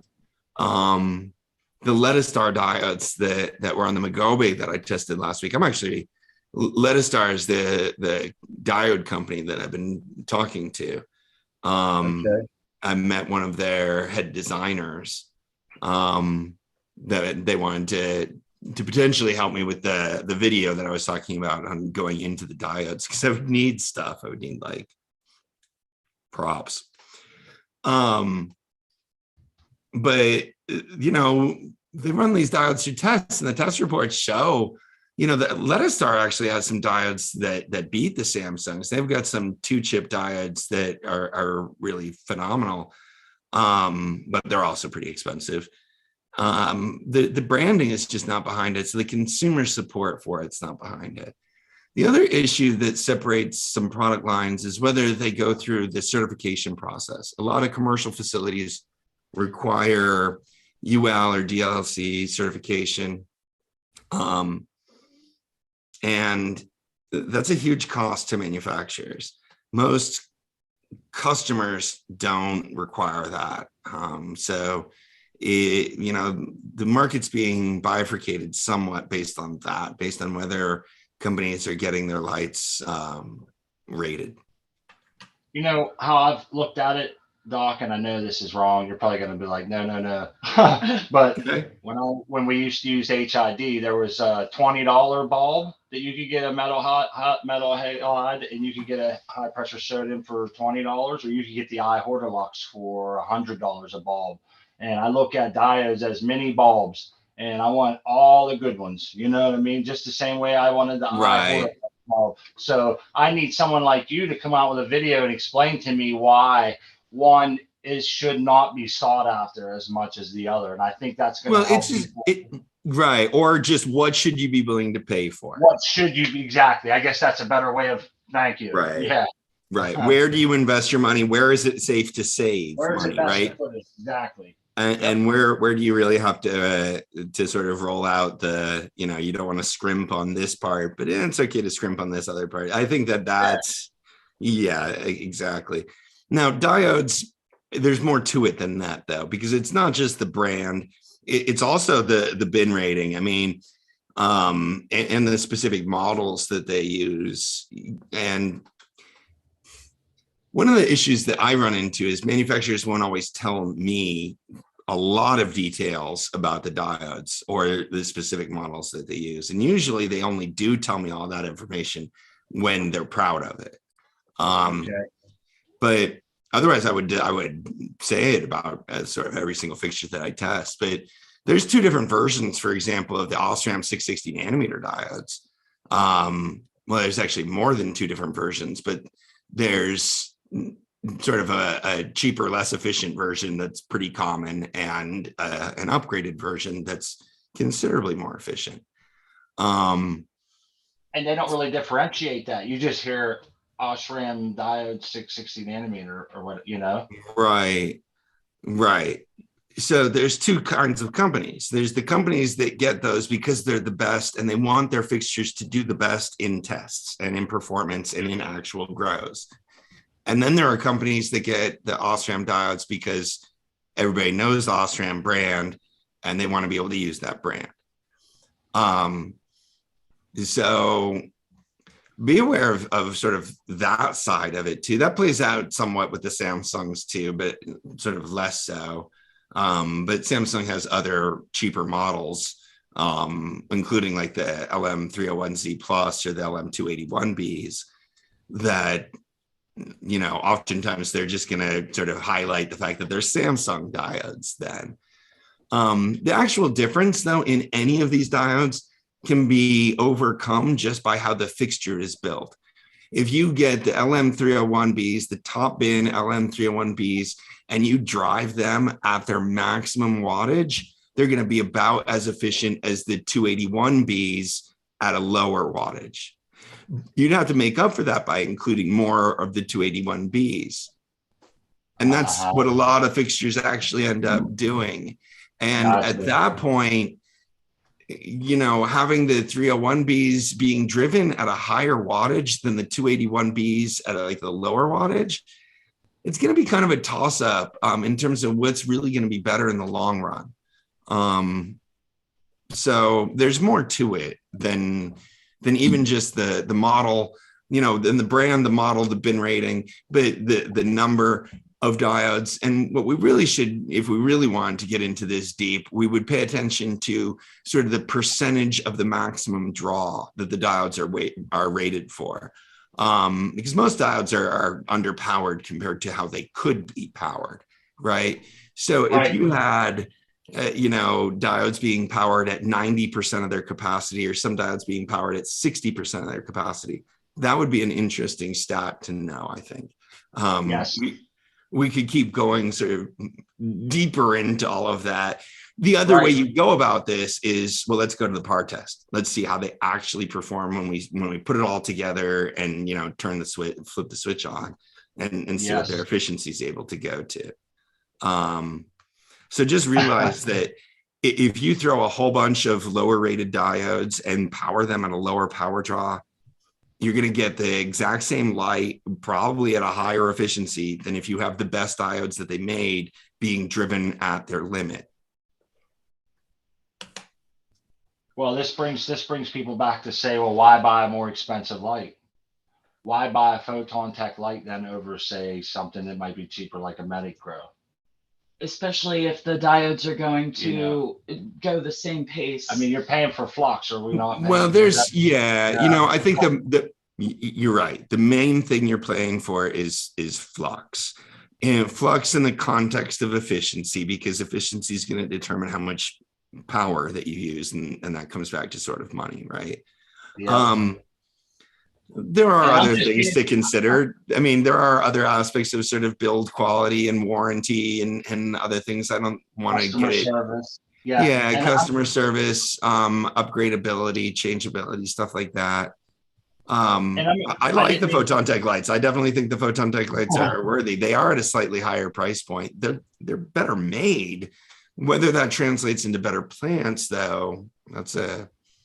And I must say, as you know, as a lady in growing, some lights can be heavy and big and bulky, but the Photon Tech, very nice, lightweight, very easy to use. she loves I'm those gonna bars. I'm gonna have to put a video out to show the girls how easy it is to change those bars. Yeah. Yeah.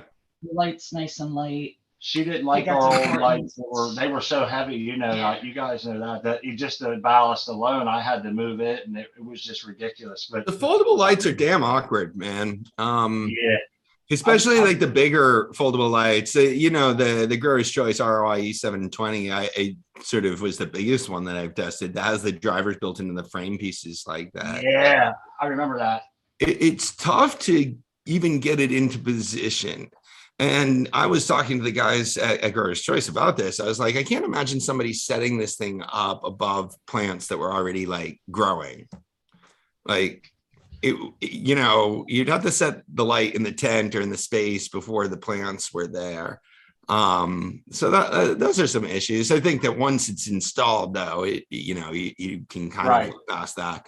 But I have an issue with that when I take the damn things out of the box and I try to be like sort of clever about it on camera, right? But I've yet to figure out a way to get the foldable lights open on camera and like prepared to hang up, because they're damn hard to open with the diodes down. They're easy to unfold with the diodes facing up, but they're just weird to open with the diodes facing down. That's you know, I want to just say that earlier I said about I kind of put you on the spot there about the difference between a Photon Tech or say a better quality light versus a lower quality. Yeah, I didn't mean to like jam you up there and just put you out. No, it's a fair question. I mean, well, it is a fair question. It might not actually be a fair question without, you know, just out of the blue like that. But I think one person, and it might have been you that mentioned this, is you know, you can buy a Honda and it'll get you there all the time. But wouldn't you rather get there in a Bugatti or you know, the same? Right, and some people like Bugattis. Yeah, right? And some people can afford a Bugatti, and some people just like really look for that. So Right. there's different things, and it's, I guess that's kind of a vain way maybe I just put it or something, but I don't know. Or you know, like there's an upgrade market. Yeah, Yes. Absolutely. But in terms of the basic performance of the light, you know, well, let me put it this way. I don't think there's a reason that you have to spend a ton of money on lights. I definitely have been, you know, that's been one of my response to some of the more expensive companies is I'm like, why am I recommending people spend all of this money for your light? To be honest, I'm actually talking to one now. I don't want to maybe totally throw them under the bus, but that's the issue. Like, I don't know. I think there's definitely lights that cost more than they should. Let's put it that way. And some of those lights still sell rather well in the market, even though they cost more than they should. And you know, I'm not sure that I want to sort of recommend them. It's really hard, and I don't really want to do hit pieces either, where I talk about how bad a light is, because that's a good way to make enemies. So if I expect a light isn't going to be a good deal, I just don't do it, or isn't going to test well. I think that everybody can appreciate the honesty of the reviews over at your channel, and I think it's good that you do that, because there's not a whole bunch of people out there that are actually giving a fair review like that on a wide variety of lights. And So I guess we asked you to stay for an hour and you fulfilled that. I don't want to kick you out, but I didn't want to keep you to where you had to feel, uncomfortable on leaving. So if you felt like you needed to go get dinner, Yeah, well, we'll start working towards wrapping it up. I still want to make sure everybody's had a chance to ask any other questions. I see Jack Greenstock is here oh, in the yeah, chat with us. Howdy, Jack. nice to see Jack. Jack Greenstock hosts the Sunday afternoon show that I go on every week, the Growing with My Fellow Growers on the Cheap Home Grow channel. If there's anybody here in this chat that is unaware of that live show, we do that every week. I'm almost always there. I missed a couple recently, but I'm almost always there from 4 to 6 my time. That's 7 to 9 on the East Coast. Yes, we highly recommend that show as much as we can. I think me and Crispy have not missed an entire show. I think we've missed like maybe the first hour of one since Jack took over. I think we have not missed a show, believe it or not. Yeah, I actually believe it because I'm there most of the time and I always see the two of you. So yes, we've pretty much been there. Well, the saying in our house is be there or be square on Sundays for sure. We have to carve it out, and we've learned a lot from there. We have so much fun. Yes, there's it's so much good content there. It's cool there because it's one of those shows where I find that you have people that are there's a few specialty, and this might not be how everybody sees it. This is how I see it. Like you have IPM obviously with that. You have like Doc is really good with a wide range of things, but lighting is always seems to be where they drag him in or whatever. Or and Coco. Yeah, and then you have like the soil, you have like pretty much Brandon. So pretty much what we have a good panel of guys that have a good series of backgrounds and a good mutual respect amongst us too. So I like that panel, Sean. It's the fact that thing has survived as long as it has. We've been doing that like, God, is this coming on 3 years now? Yeah. Yep.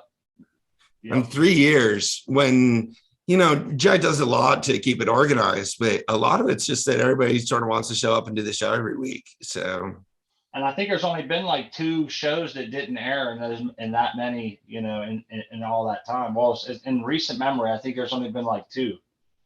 Yeah. That were like total misses, but yeah, that's something we look forward to every Sunday, and definitely shout out to Jack and everybody on there. I saw the American one coming through earlier. I'm growing as Amy Aces. It's doing quite well. Boy, it's going to really put a big dent in that 4x4 tent when we flip on the 14th. I'm looking forward to that. It was the tricot, and she's definitely going to spread her legs for sure. And that's awesome, man. Is she still growing out in triples, or was that just a 1 node thing? It was a 1 node thing, and then the next node had a super hulked outside, like it's like triple the size of the other one.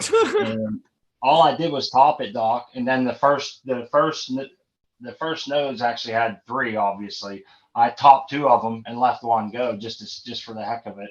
And after that, it started growing in 2s. What do you mean? Like the nodes? Yeah, the regular nodes. Yeah, we topped it from 6 back to 4. We kept 1, 2, 3, and 4. We're going to stretch those out, but actually, there's an extra node in there, so we left 1. Yeah, it sounds like it has good personality. Oh, it's going to be fun. Yeah, those plants are fun to grow. We got her on the GrowTech fertigation system at an EC of 900, which I know you don't recommend anything under 1,000 unless you possibly. Oh no, that's fine. That's fine. It depends really on your runoff situation and how well you're keeping things consistent. Yeah, but that's what we run. It runs off at 1,100 right about now, and she's doing swimmingly. That's for Rowdy out there. Yeah, she's doing swimmingly. We're excited to have it. We try to shout out, the American one. That's where we got those seeds. We won them by commenting. And Crack Babies DWC, our co-host there and friend, he won some, and our friend Real Red Hairs. Yes, we all won packs, and for saying hello. We'll have to do something with him in one of the challenges, maybe in the next plant training grow challenge. Get a bunch of people to run his gear. That would be interesting. Yeah. I gotta get me some of them Amy Aces. I keep hearing everybody talking about them. Jack's he's in there posting about growing it out. Yeah. This is Donnie Burger.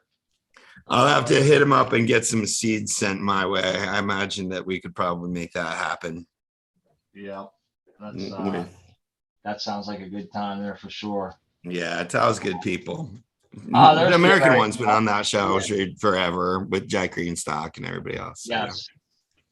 Yep. And there's Rowdy's growing. He got some. There's a few people doing the AMAs. So yeah, it seems like it's been getting a lot of attention.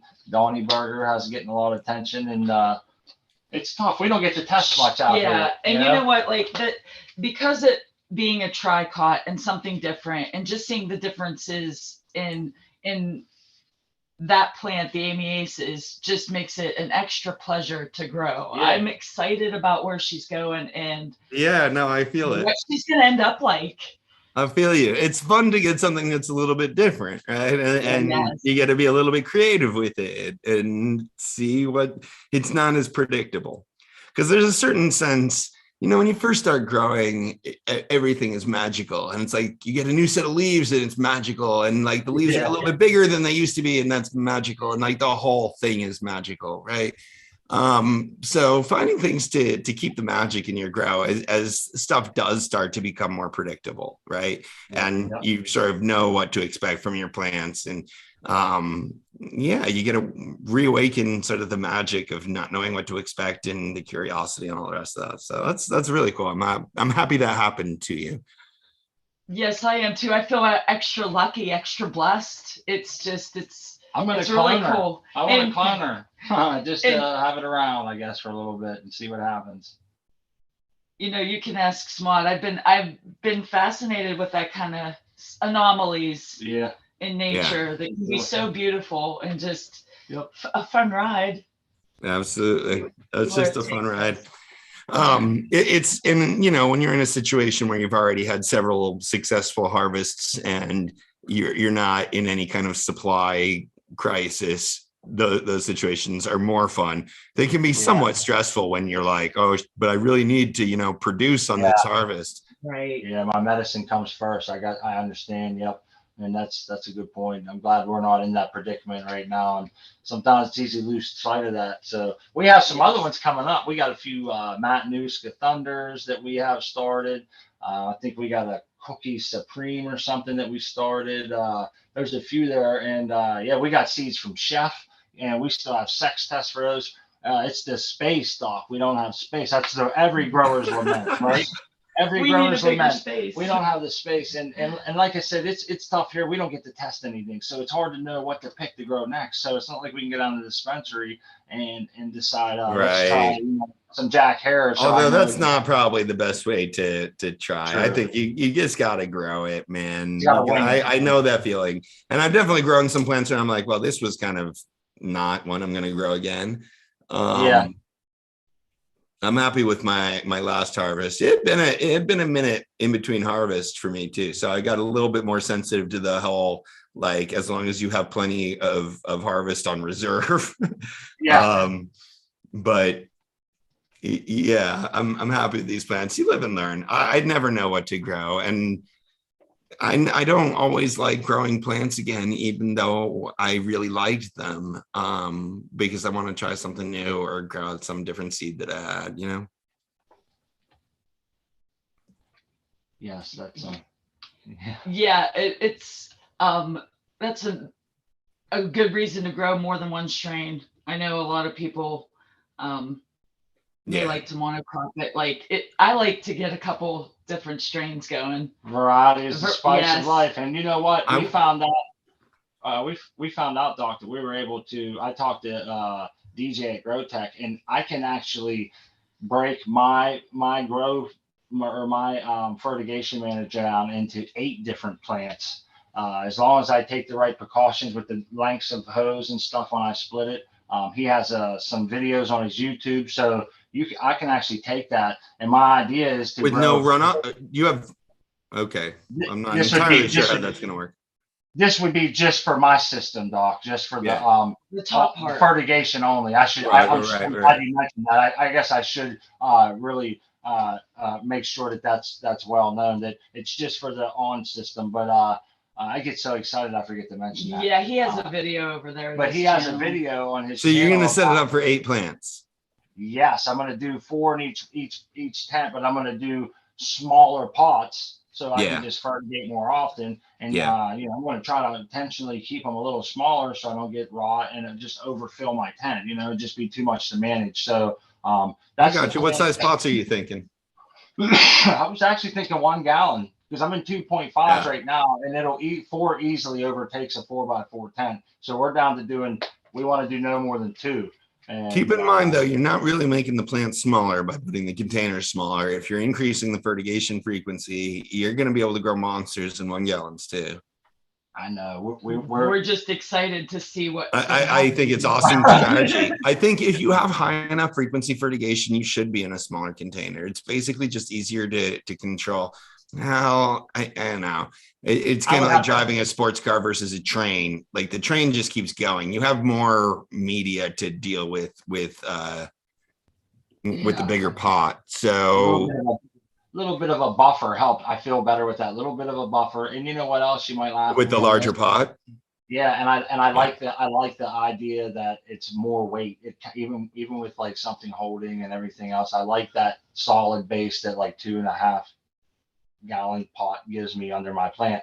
With a smaller one, I'd actually have to strap it down or really have it in my net. I guess now we did a net. Yeah, the net, if you're using a trellis, the net would hold it up. But yeah, no, I agree that the plant itself might not be shelf stable if you took it out. Oh no. Yeah, it'd be folding up like a cheap suit, man. Yeah. So think about the difference here. You know, the plant's going to use a smaller container can only hold less water, right? So that's basically the most important difference between this. And you really need to step up the frequency to maintain the same saturation percentage in a smaller container because the plant's going to need its amount of water. And when the plant takes, X number of ounces, that's going to dry out a smaller container much faster than a larger container. But if you have that frequency of fertigation possible, you can keep the parameters really tight in a small container. It should be a good challenge. You can flush it out basically really fast, right? Too. So it's not a lot to be working with in that regard. It'll be interesting. You definitely pull it off. Yeah, I think we'll be able to train them and keep them, semi small. I know, pot size doesn't really have a direct correlation with plant size when it comes to cocoa, but I know there's a limit to that theory as well. And I think cutting it down to, and I don't even know if the ones I was planning on using actually they're 5 inches, 5.5 inches wide and 7.5 inches tall, but they're circle and they're plastic. And I don't even think that's a gallon, to be honest with you. It could be a half or 3/4. And the plastic might not help either. I mean, we tried to drill a bunch of holes in the side dock and use some, I don't know, we're going to see, I don't know what to use as far as to get my pot size down. Maybe we'll try to get one of those racks of air pots that I keep hearing about. Yeah, that's what the germination cells. The different sizes, isn't there like 3 different sizes now? Yeah. Well, the germination cells are like the smallest ones. They're big enough to probably grow plants in that, to be honest with you. But they're pretty small. But that's going to be our plan moving forward, Doc, is to figure something like that out. Try to get some kind of a setup where we can do 4 plants in each tent, run the fertigation manager into 8 different splits, and set it all up like that and get some variety. Which is where we was going with that conversation, was to get the variety out of a small amount of space. That's our goal here. And in that line, not only do I not monocrop, I very rarely grow 2 plants of the same strain. I have 4 plants growing now. They're 4 different strains. I love that. Yep. That's where it's at for me. Yeah. I love that. Yeah, I mean, I've like a couple of times recently, I've grown 2 plants of one strain, but that's pretty rare. I mean, I almost always have each plant is its own different individual. And that's part of what keeps it interesting for me is, trying to train the plants to grow together and keeping them, each getting sort of the attention that they individually need. It's definitely had situations where it didn't work out well too. I have the famous spring autoflower challenge where one, my Think Different, started flowering before the others, which meant that it stopped growing before the others. And the others just like beat it up. I mean, just buried it, just absolutely buried that plant. Like it couldn't see the light at all. I had to like pull the other plant up over the top of it and add another light, a little CFL light, just to give it something, because Right. it had gotten completely crushed by the plants growing around it. So it doesn't always work out, but it's fun to try. No, because I've plenty of times had canopy space stolen by one plant from another because it was slightly behind. So I know what you mean. And then you feel bad. I'm propping it up on everything, trying to get it its fair share. And sometimes when it starts to go, there's just no room left. You know how it is. Oh, there was so quickly. The plant that was right behind that plant was the plant that grew up to the top of the tent in that grow. It grew past the lights and up, and it hit the ceiling of my tent. I mean, it was just like, okay, what do I do with this? And it was an auto, and I couldn't do much to sort of prevent that from happening. But there was no place else to put that plant. The other two plants that were on the other side of the tent were like gigantic too. They were all not leaving any space for the little runt that started flowering first, like at all. They just buried it. Like the Think Different was like, I don't know, maybe 24, 30 inches tall total. The other plants were like 50 inches tall. It were just like ridiculous. So, it's an adventure. It keeps things fun. It's a training challenge usually, but I'm not running 50 plants either. So it's not sort of that big of a challenge until I get sort of subsumed in a project and I forget about them for 12 hours. And I'm like, But it's exciting. Sometimes the stress of it can be exciting, keeping them all with what they want. This new GrowTech watering system will help us do that. Yeah. It'll make it all the easier to program, and instead of catering to the masses, just doing the individual. One thing I don't like to do is super crop. I'm not a fan of super crop in my plant. That's why last night we mentioned that earlier about letting two of the colas grow up into the light. My problem was I didn't get them in time. So by the time I realized I was in trouble, I was like, I don't feel comfortable doing it. I didn't know if it was too late, it was going to hurt the plant. You can super crop as long as they're still growing. If the plant has stopped growing, like at the end of the bolt, then you don't want to super crop because it's not prepared to repair the damage from that. But during vegetative growth, the plant will repair that like without skipping a beat, basically. I was on the cusp, man. I felt like I was on the cusp. And you know what? I saw something earlier in chat, and I thought about it for a little bit, and I've heard about people doing it in outdoors. I can't remember who this was, but shout out to whoever it was, because I think it might have been Salim Muhammad that said they would take a shade cloth and put it over some of the colas that were a little bit taller, just a small cloth. And I started picturing that in my head, like a small handkerchief as like a diffuser almost to keep it down. I was thinking, would it be worth it? How would you do it? How would you keep it to where it wouldn't like create a problem with mold if it kind of. Well, one of my gromies used to do that, man. They used to have a light that was basically just had too much of a hot spot in the middle. So they threw a shade cloth down above the plants that were in the middle of their grow room.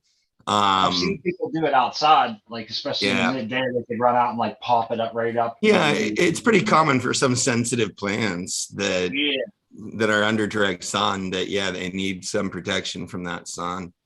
It gets back to another interesting question that I'm often asked, which is how come you can't grow under the 2000 micromoles of density that the noonday sun hits?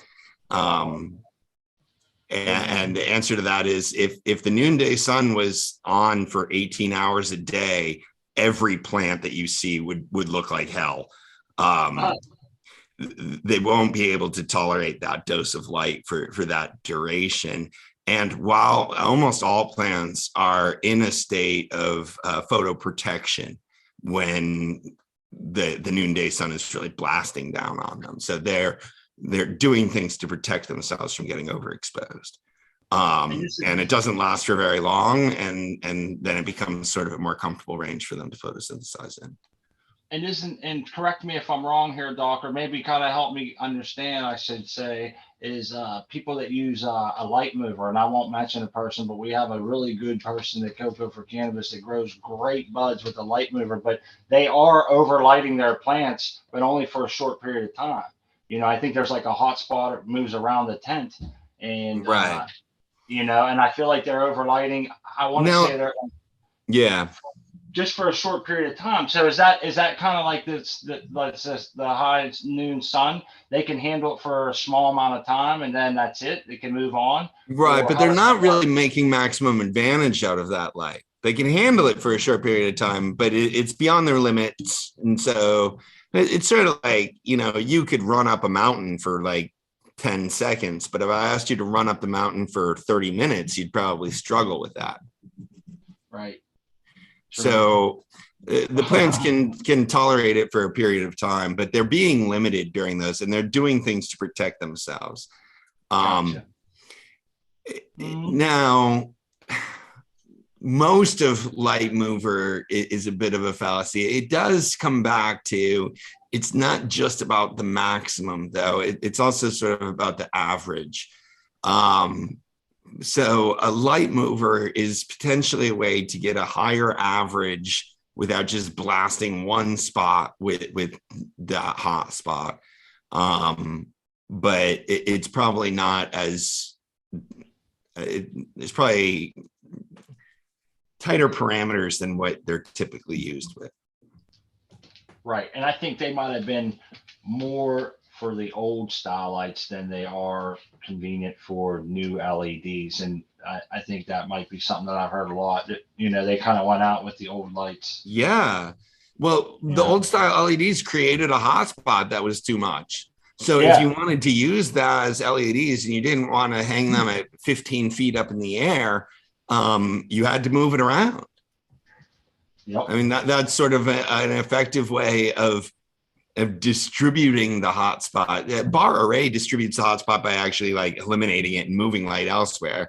But the moving the light around thing is one way. Yeah, you're just not blasting just one spot of the canopy, and any spot can handle it for, a couple minutes every hour or whatever, or, an hour every day or something like that. Right. Right. Good stuff. Yep. Right. But you're probably not getting a huge benefit from doing that. Right. So with an LED, it would probably be better to cover everything with a stationary light. And that's what come back to your original thing is when people bring up the point of why can't if this high noon sun is 2000, why can't we grow our plants at that? And you're mentioning like it's a stationary fixture and the sun is not. Right. Right. And let's just imagine that the planet stops spinning, right? Because the sun doesn't actually move. It's the planet spinning. And the sun didn't stop spinning, and like high noon was just locked in. Okay. And now it's just like high noon. Like in your brain, you should probably just be thinking, oh yeah, plants are probably going to suffer after like a couple of days of that. Right. Yeah. And they would. It would be if they were really receiving that, high dose of 2000 micromoles. If there's a cloud, if, the sun's not directly overhead, if there's any other issues like that, they're not going to be receiving that. Even on a hazy day that, a lot of the light is diffused in the atmosphere. Yeah, that makes sense. That makes good sense. I was watching a thing the other day, Doc, and this is really quick off the subject. I was watching, because knowing what I know about light science, we were watching about this new Webb telescope they put up and how light travels across space. And you always said that light doesn't lose anything from traveling through space, right? In a vacuum like that, it wouldn't. I guess it wouldn't lose anything. But they're saying that space is actually expanding, which does change the light and can make it act funny and stuff. And I never thought of that. Space in in the universe, or are you talking about in universe? In the universe? And I was thinking that would never make sense in our small little tents, but thinking about light on a bigger scale like that, everything changed. Well, hold on. I just want to make an important caveat. If your grow space is expanding at close to the speed of light, then all of the parameters that we're talking about here don't apply to you. Oh, We'll just make that as an exception. Did I spoke too much during our show? And I'm like you, I watch too many shows of like how it's made, or lately it's been the Nova shows, and that's where I got that. But that just I was learning. Let me address another comment I just saw coming up in chat, which is about DLI. Okay. The daily light interval. It's something that we can understand about plant performance if we know DLI. Like we can understand photosynthetic efficiency.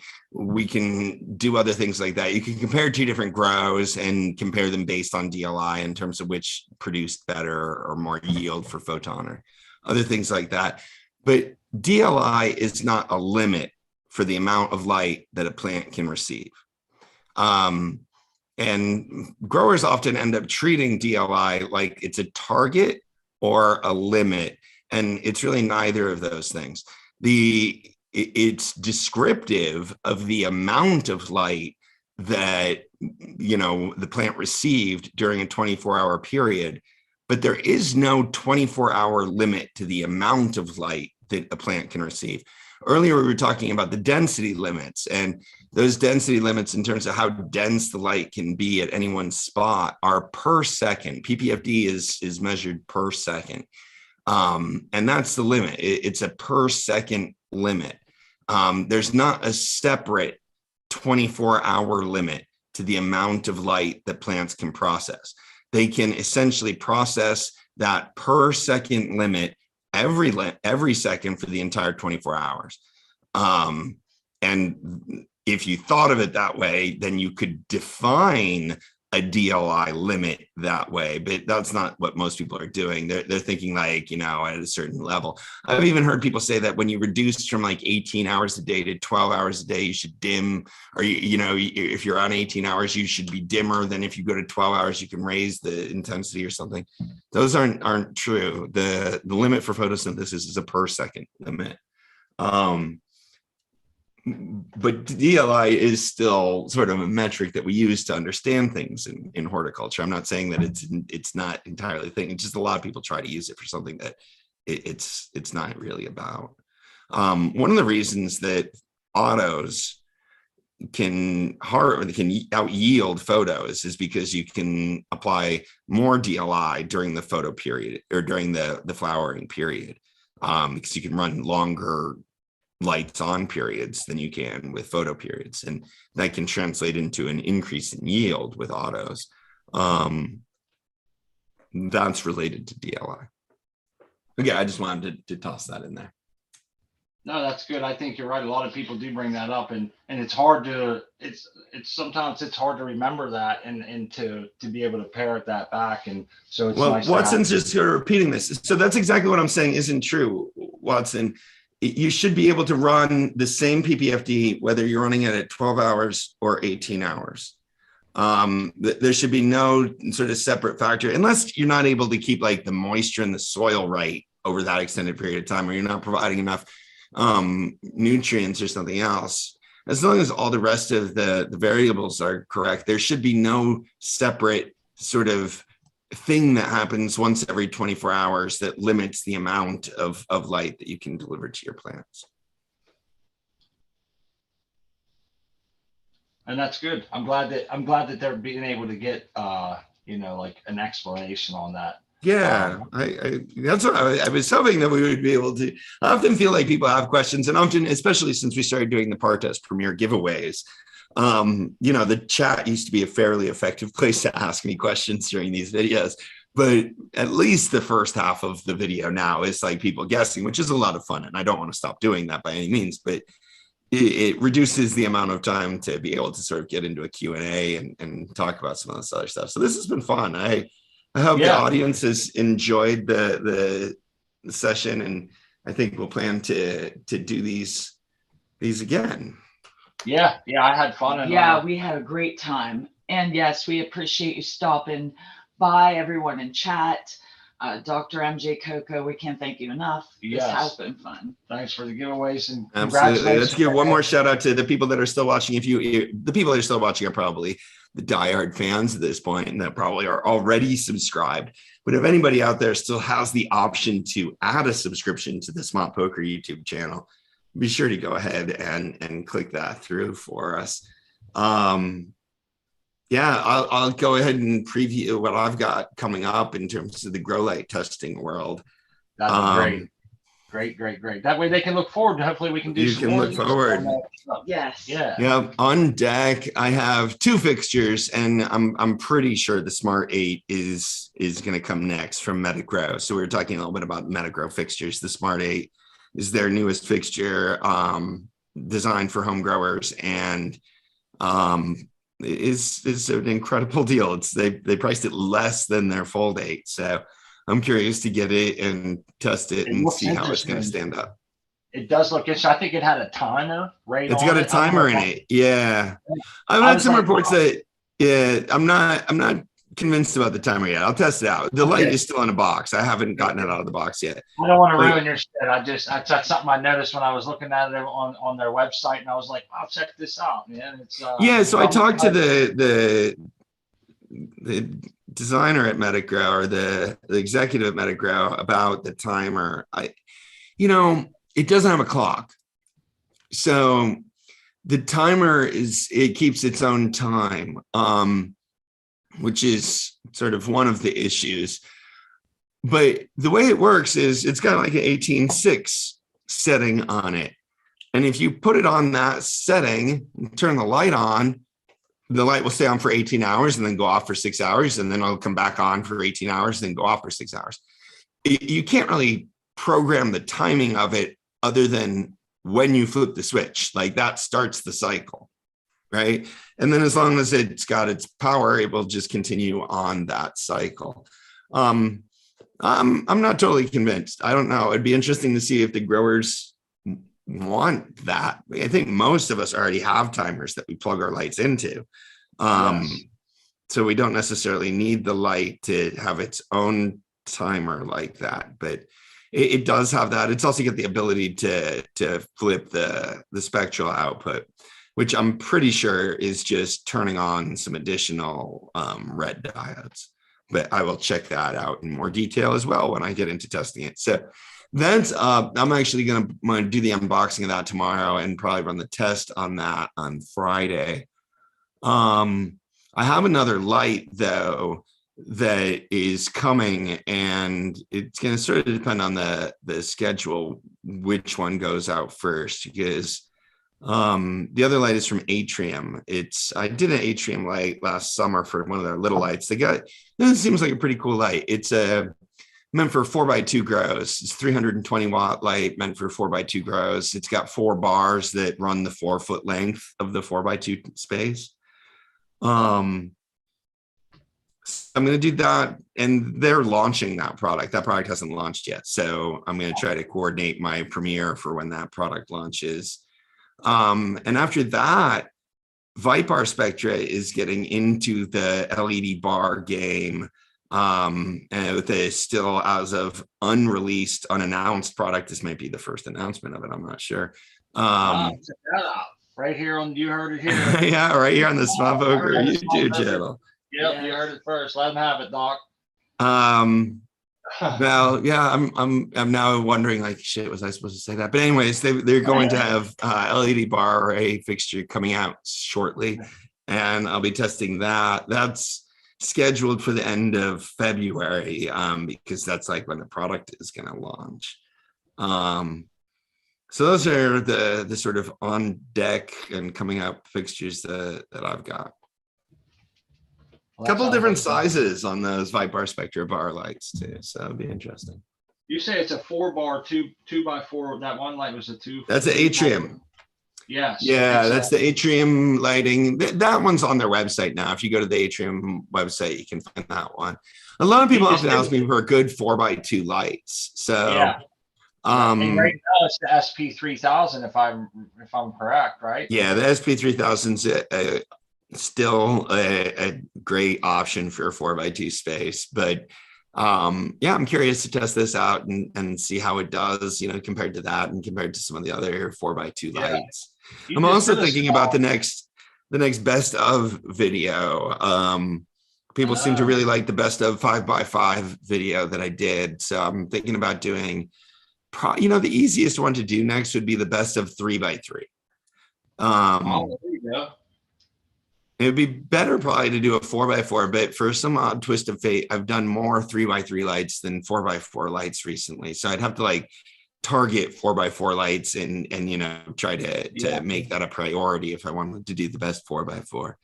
But I'm thinking the best 3x3, the SQ300 watt that you're giving away. Remind everybody about that giveaway coming up in a week and a half on your show on this channel. That would be up there. The Magobe light that I just did would be in there. It'd be interesting to do sort of a side-by-side comparison of some of those lights. FC 3000 and FCE 3000 from Mars and a few others. All right, didn't you just test the small atrium light not too long ago?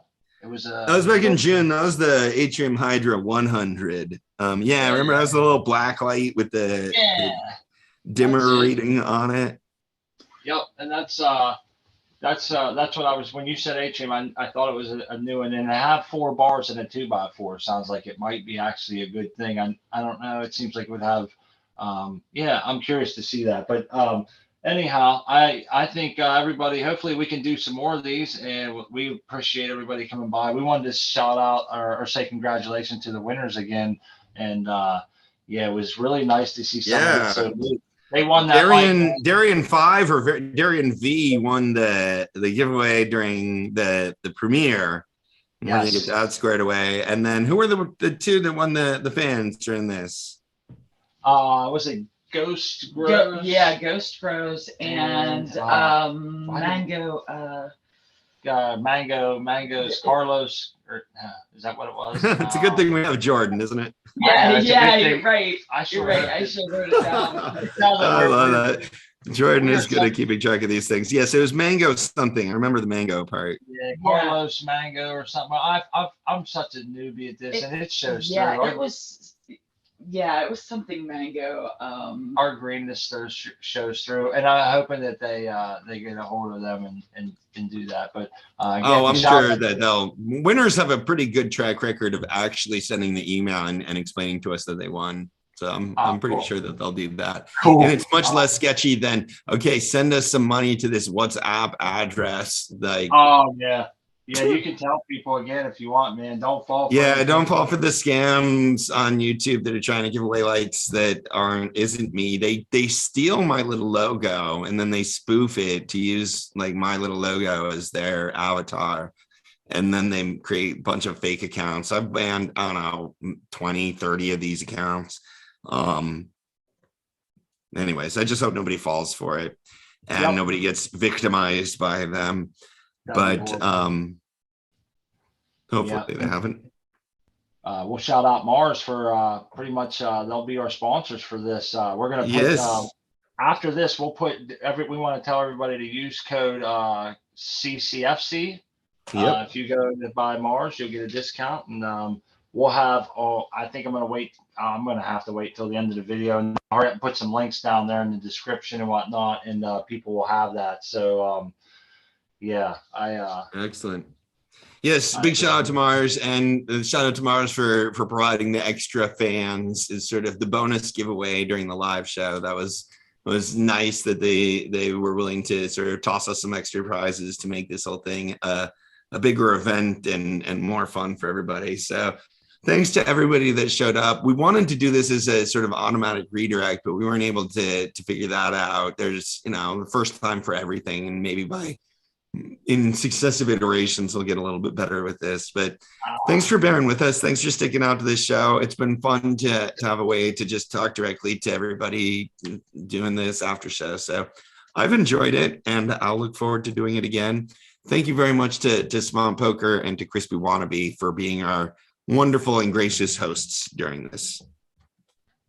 We are very honored to have you as a guest and to be able to be a part of all of this, be a part of Grow Sponsor, to be able to get these lights to give away. We want to definitely give you credit for that and shout out for that. and all that stuff. You know, the website, everything that you guys put into the community. Let me give just a little shout out to our every week we give away a light on Coco for Canvas. I made Jordan come up with a list of all the lights we had given away in the last year. And like, as she put together this, I can't even remember how many people are. There was a lot. And I'm like, shit, we keep giving away so many lights. Nobody's going to buy them anymore. These sponsors are going to stop sponsoring us because everybody's getting them for free. But, no, every week we do the Grower Love giveaway that Max & Son's been our sponsor on for like almost a year now. All you have to do is register for that. I mean, there's a number of things. Smart, you actually won one of those once, right? Yeah, just recently. We just got it not too long ago, and I haven't even opened it up yet. I'm ashamed to say. I figured I would get that on video and give we're lousy with lights, right? So. In any event, make sure everybody just go by the deals and discounts page on Coco for Cannabis. Register for that every week, and somebody wins a light every single week. We do a bunch of giveaways through our grow challenges. We just did a whole series of Photon Tech giveaways in the New Year's Grow Challenge. And then the Partest Premier giveaways and all the rest of this stuff. So we're doing our best to spread the love.